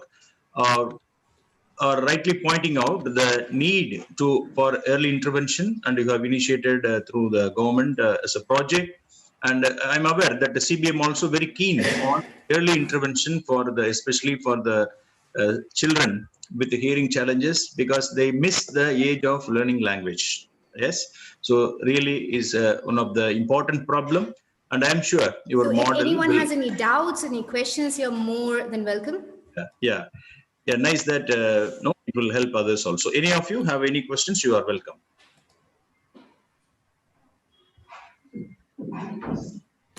Thank you so much. Now over to the next presenter. Thank you so much. Thank you for your presentation. We move on to the last presentation. With that, we move on to conclusion. I request all the audience to kindly stay back for 5 more minutes. Mr. Rajneesh Tiwari, also from the same team, Haryana Welfare Society for Persons with Speech and Hearing Impairment. Over to Mr. Rajneesh Tiwari, and Pallavi and others, please. Yes.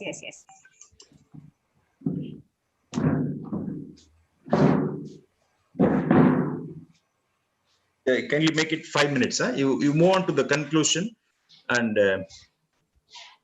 Sure. We would do that. So I'm just spotlighting Rajneesh. Yeah. Yeah.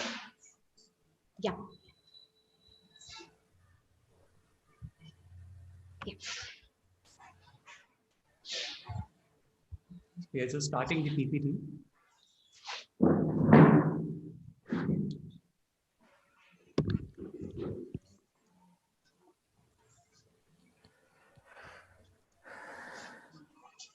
Yeah, it's visible.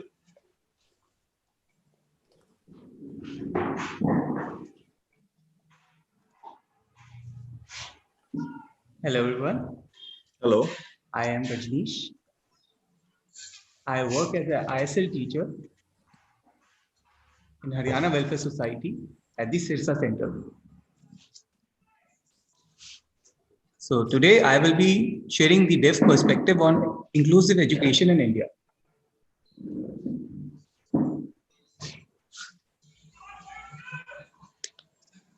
So there's a comment from the World Federation of the Deaf. They have given the perspective on inclusive education and the deaf.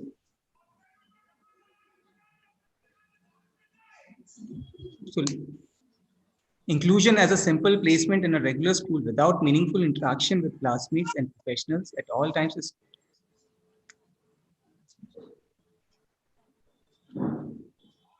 So what people think about inclusion?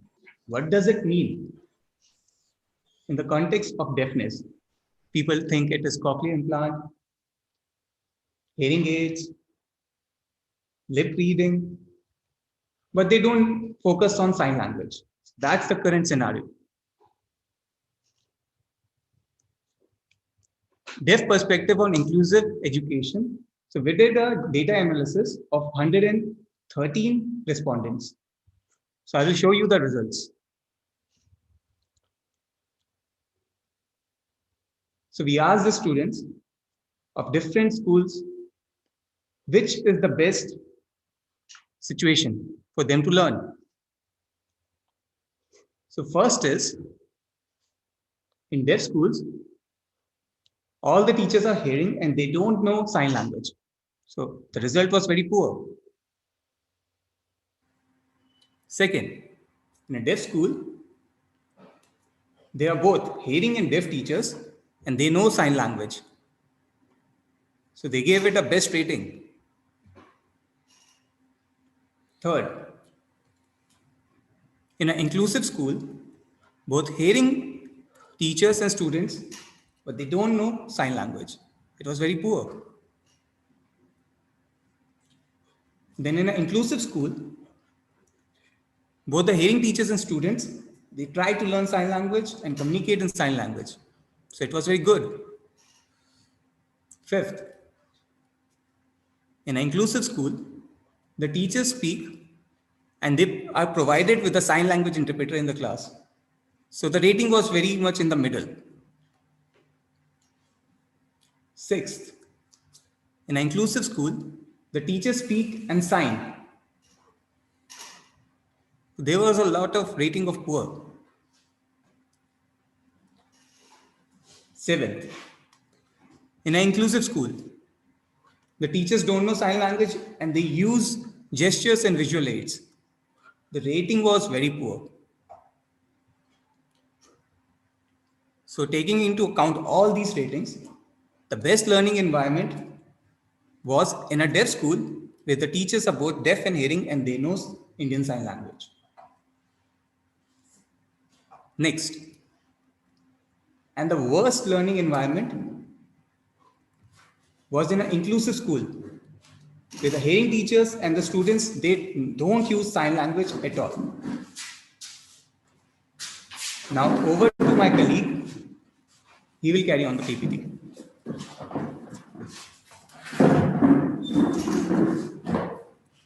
Yes, thank you, Rajneesh, for your brilliant presentation. I will carry forward. So in India, when we look at the data provided by deaf respondents and their perspective, the situation, the best situation is when we have a deaf school. The teachers, deaf or hearing, it doesn't matter, both are fluent in sign language. That is the suggestion by the deaf community. And the poorest or the worst situation, learning situation, is when we have inclusive classroom and the teachers hearing and the students are not able to communicate in sign language. Next slide.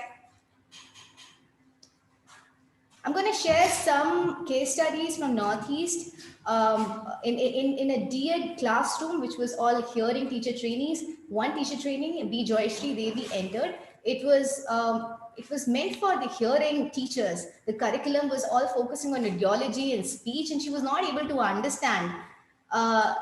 Then she wrote and complained to RCI that it is not really meant for me. I would want them to adapt the curriculum.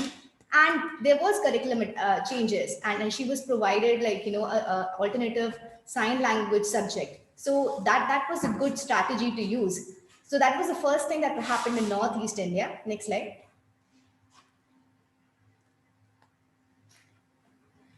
So one example, out of the three examples, I'm going to show you a picture of the first one. So in a school where it is all inclusive, we have hearing teachers, but a deaf teacher goes to teach sign language to all the hearing teachers and make the environment accessible before a deaf child can join in.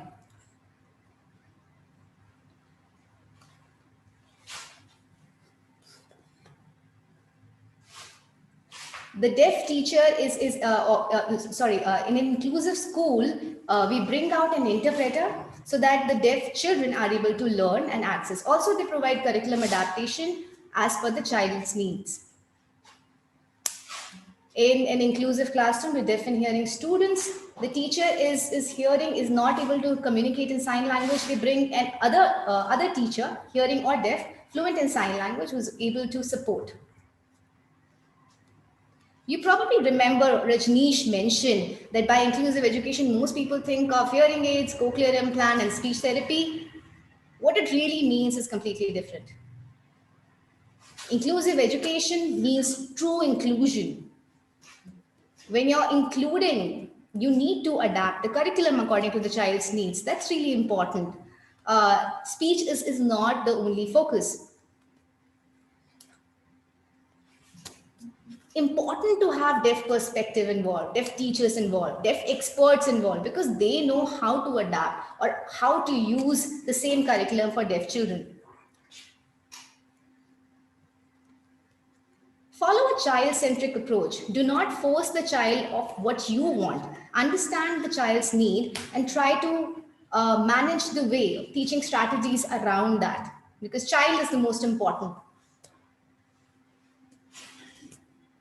In an inclusive setup, you need to have sign language training for the hearing teachers as well as for the parents. Social inclusion is also important. I mean, be it teachers, parents, or other peers, the communication challenges need to be understood. You know, you need to provide those opportunities.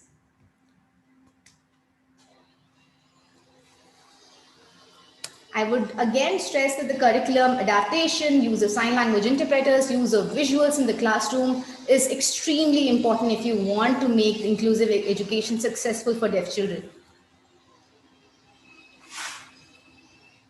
The quote in the yellow that you can see is that everybody is focusing on the hearing ability. You need to focus on the cognitive ability of the deaf child. They're able to understand just as you are. The communication can be done in sign language. So we can't hear, but we can see, right? We can logically understand, we can reason, they're equal to you. So just focusing on the hearing is not everything. The picture that you see is of a deaf child who is not able to understand what's happening around him.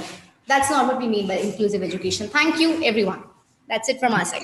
Thank you, Rajneesh, Pallavi, and Shivoy for the wonderful study which highlights the need of seeing other perspective and how our educational system, the whole educational system has to move forward. Thank you so much. And I also thank all the resource persons and also the 4 presenters for making different perspectives of the problem. And it's a collective effort. It is a long way to go, learning from each other, adopting the methods needed. And once we move forward, we start thinking with the heart, definitely we all can provide a holistic education for all the persons with disabilities. So once again, I thank you all, and I hand over the session to the organizer. Thank you so much. Thank you, sir. Thank you for moderating the session. And thanks to all the speakers and the presenters for the informative session. Now we are at the end of the program. So I invite Sister Maria, Principal of Madonna High School for the Deaf, to give the oath of thanks. Over to you, Sister.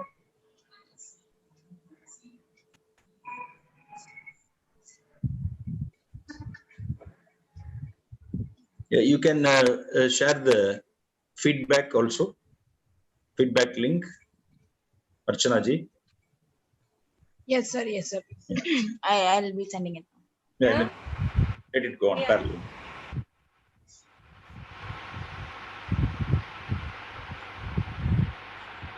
Sister Maria, you can start. Yeah. Good afternoon to all. Good afternoon, sister. Take this great privilege to propose word of thanks to those who have directly and indirectly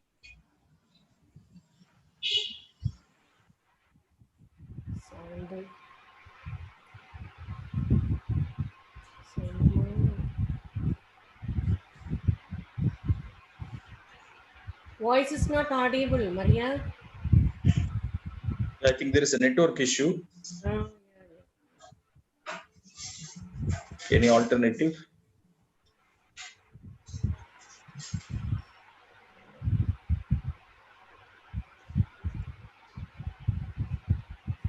Is the script with you, Sister Amla? No, sir. Okay. Yeah. In the meantime, participants, I think you can fill the feedback for today.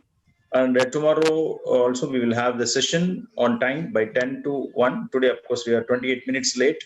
And tomorrow I request the presenters also to ready and try to conclude within 5 minutes, because no, we are running short of time. And we also have got other 6 resource persons for tomorrow. So I request all the presenters of tomorrow to be to make a practice and try to go for the gist of the problem and conclude within 5 minutes. Even that is a tough task. Yeah. Sister Maria, you can.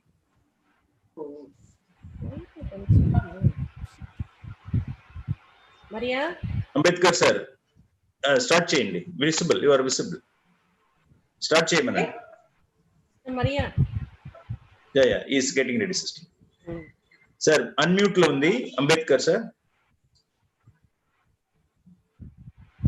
School lo unnara, Ambedkar? No, Ambedkar is in college, no? He is in college. Oh, sorry. Okay, Sister Maria, you can, you are visible. You can conclude. Yeah.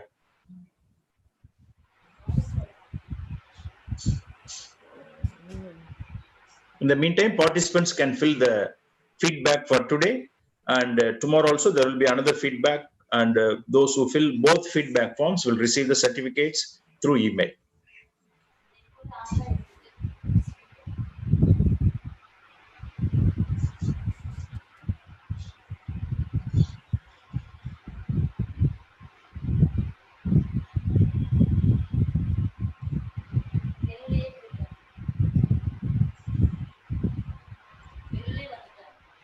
Sister Maria, you can unmute and speak.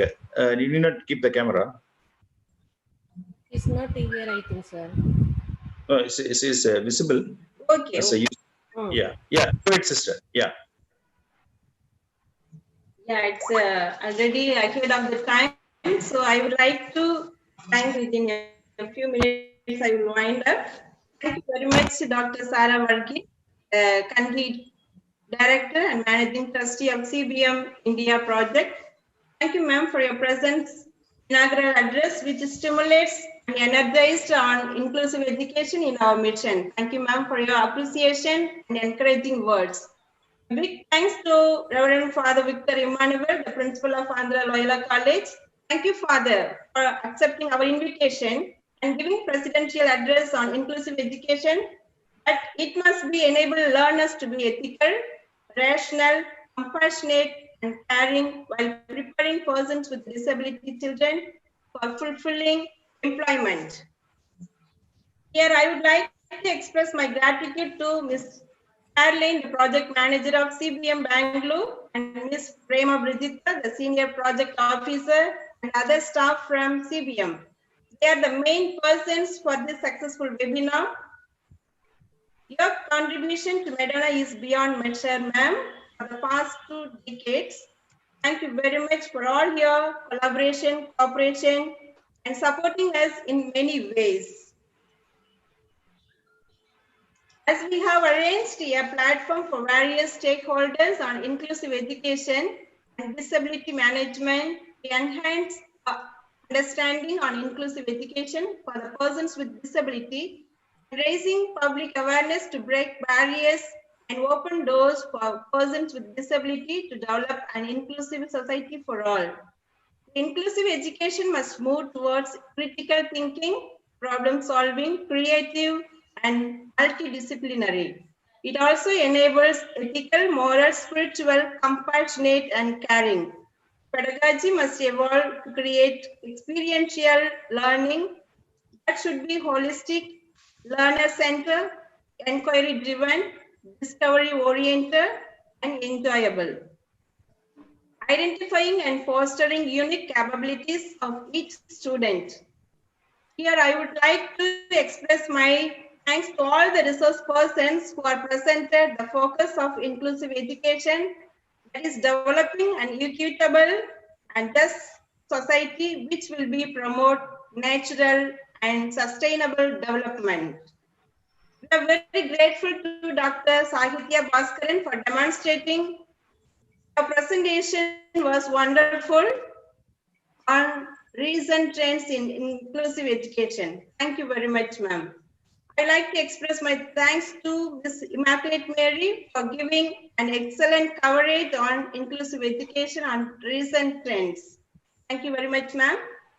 My heartfelt thanks to Mr. Rajesh Khanna for wonderful presentation on inclusive education.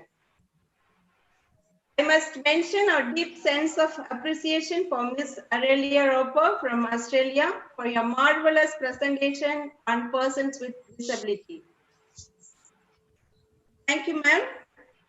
And also, I would like to thank Mr. Rajesh Khanna for the Maria Baiju demonstrating on ensuring access to educational for all. And also, I thank Ms. Sangeet Vishwakarma and the team from Haryana Welfare Society for Persons with Speech and Hearing Impact. And not the least, Mr. Rajneesh Kumar and the team on inclusive education and the deaf from Haryana. All the resource persons have wonderfully shared your valuable messages on recent trends on inclusive education. Thank you very much. I would like to take this opportunity to place on record an event like this cannot be happen overnight. The wheels start rolling weeks ago. It requires planning and a bird's eye for details. We have been fortunate enough to be backed by the team of very motivated and dedicated monitor. Our director, Dr. Sister Amala, along with her team, the program is moving ahead in a successful way. Thank you, sister and the team, Sister Malika, the animators and all others for arranging such a wonderful program on education. I would like to thank our sir, Mr. G. Sahai Bhaskaran, who is always behind of us and guiding and being concerned on Madonna each and every steps, whatever is moving ahead is because of our convener, Dr.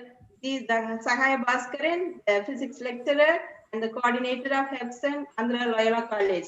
Thank you very much, sir. I'd like to thank our provincial, Sister Cedric Mary Rosary and the team, Sister Selvarani, Sister Bridgita Mary, and all the other sisters, whoever is always being a patron and supporting for the promoting education to all the downtrodden children for the upliftment of the peripheral society. Thank you, sisters and the team. I to thank all the participants, our teachers, professors, and all the team members, and all the students, even parents, whoever is participated and enlightened today by this inclusive education, which could be helpful for us for the coming days to promote persons with disability, to encourage them and doing our mission in a successful manner. Youth for Thank job. you very much. Youth for job. Stop. Special thanks to Miss Archana and the team, especially from Tamil Nadu and Andhra, whoever is supporting in many ways from Youth for Job. All the staffs, I sincerely, from my bottom of my heart, I thank each and every one of the staff who are all collaborating and guiding our children and giving a placement in different places for the job. Thank you very much. Thank you, one and all.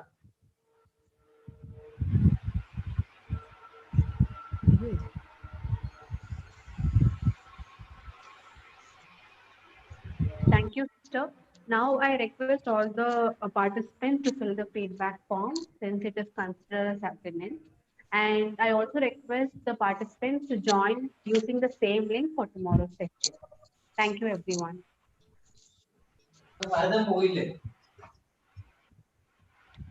Yeah, thank you all for joining. And tomorrow, I once again request all those who present papers to keep ready and send your names to the team.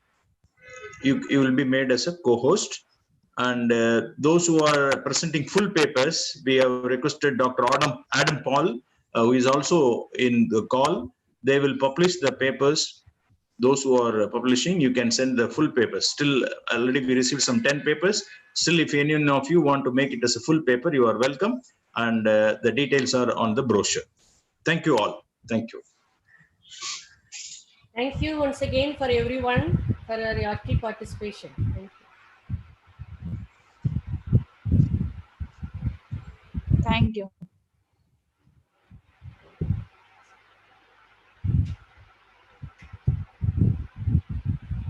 Bhaskaran sir, I'm stopping the meeting. Okay.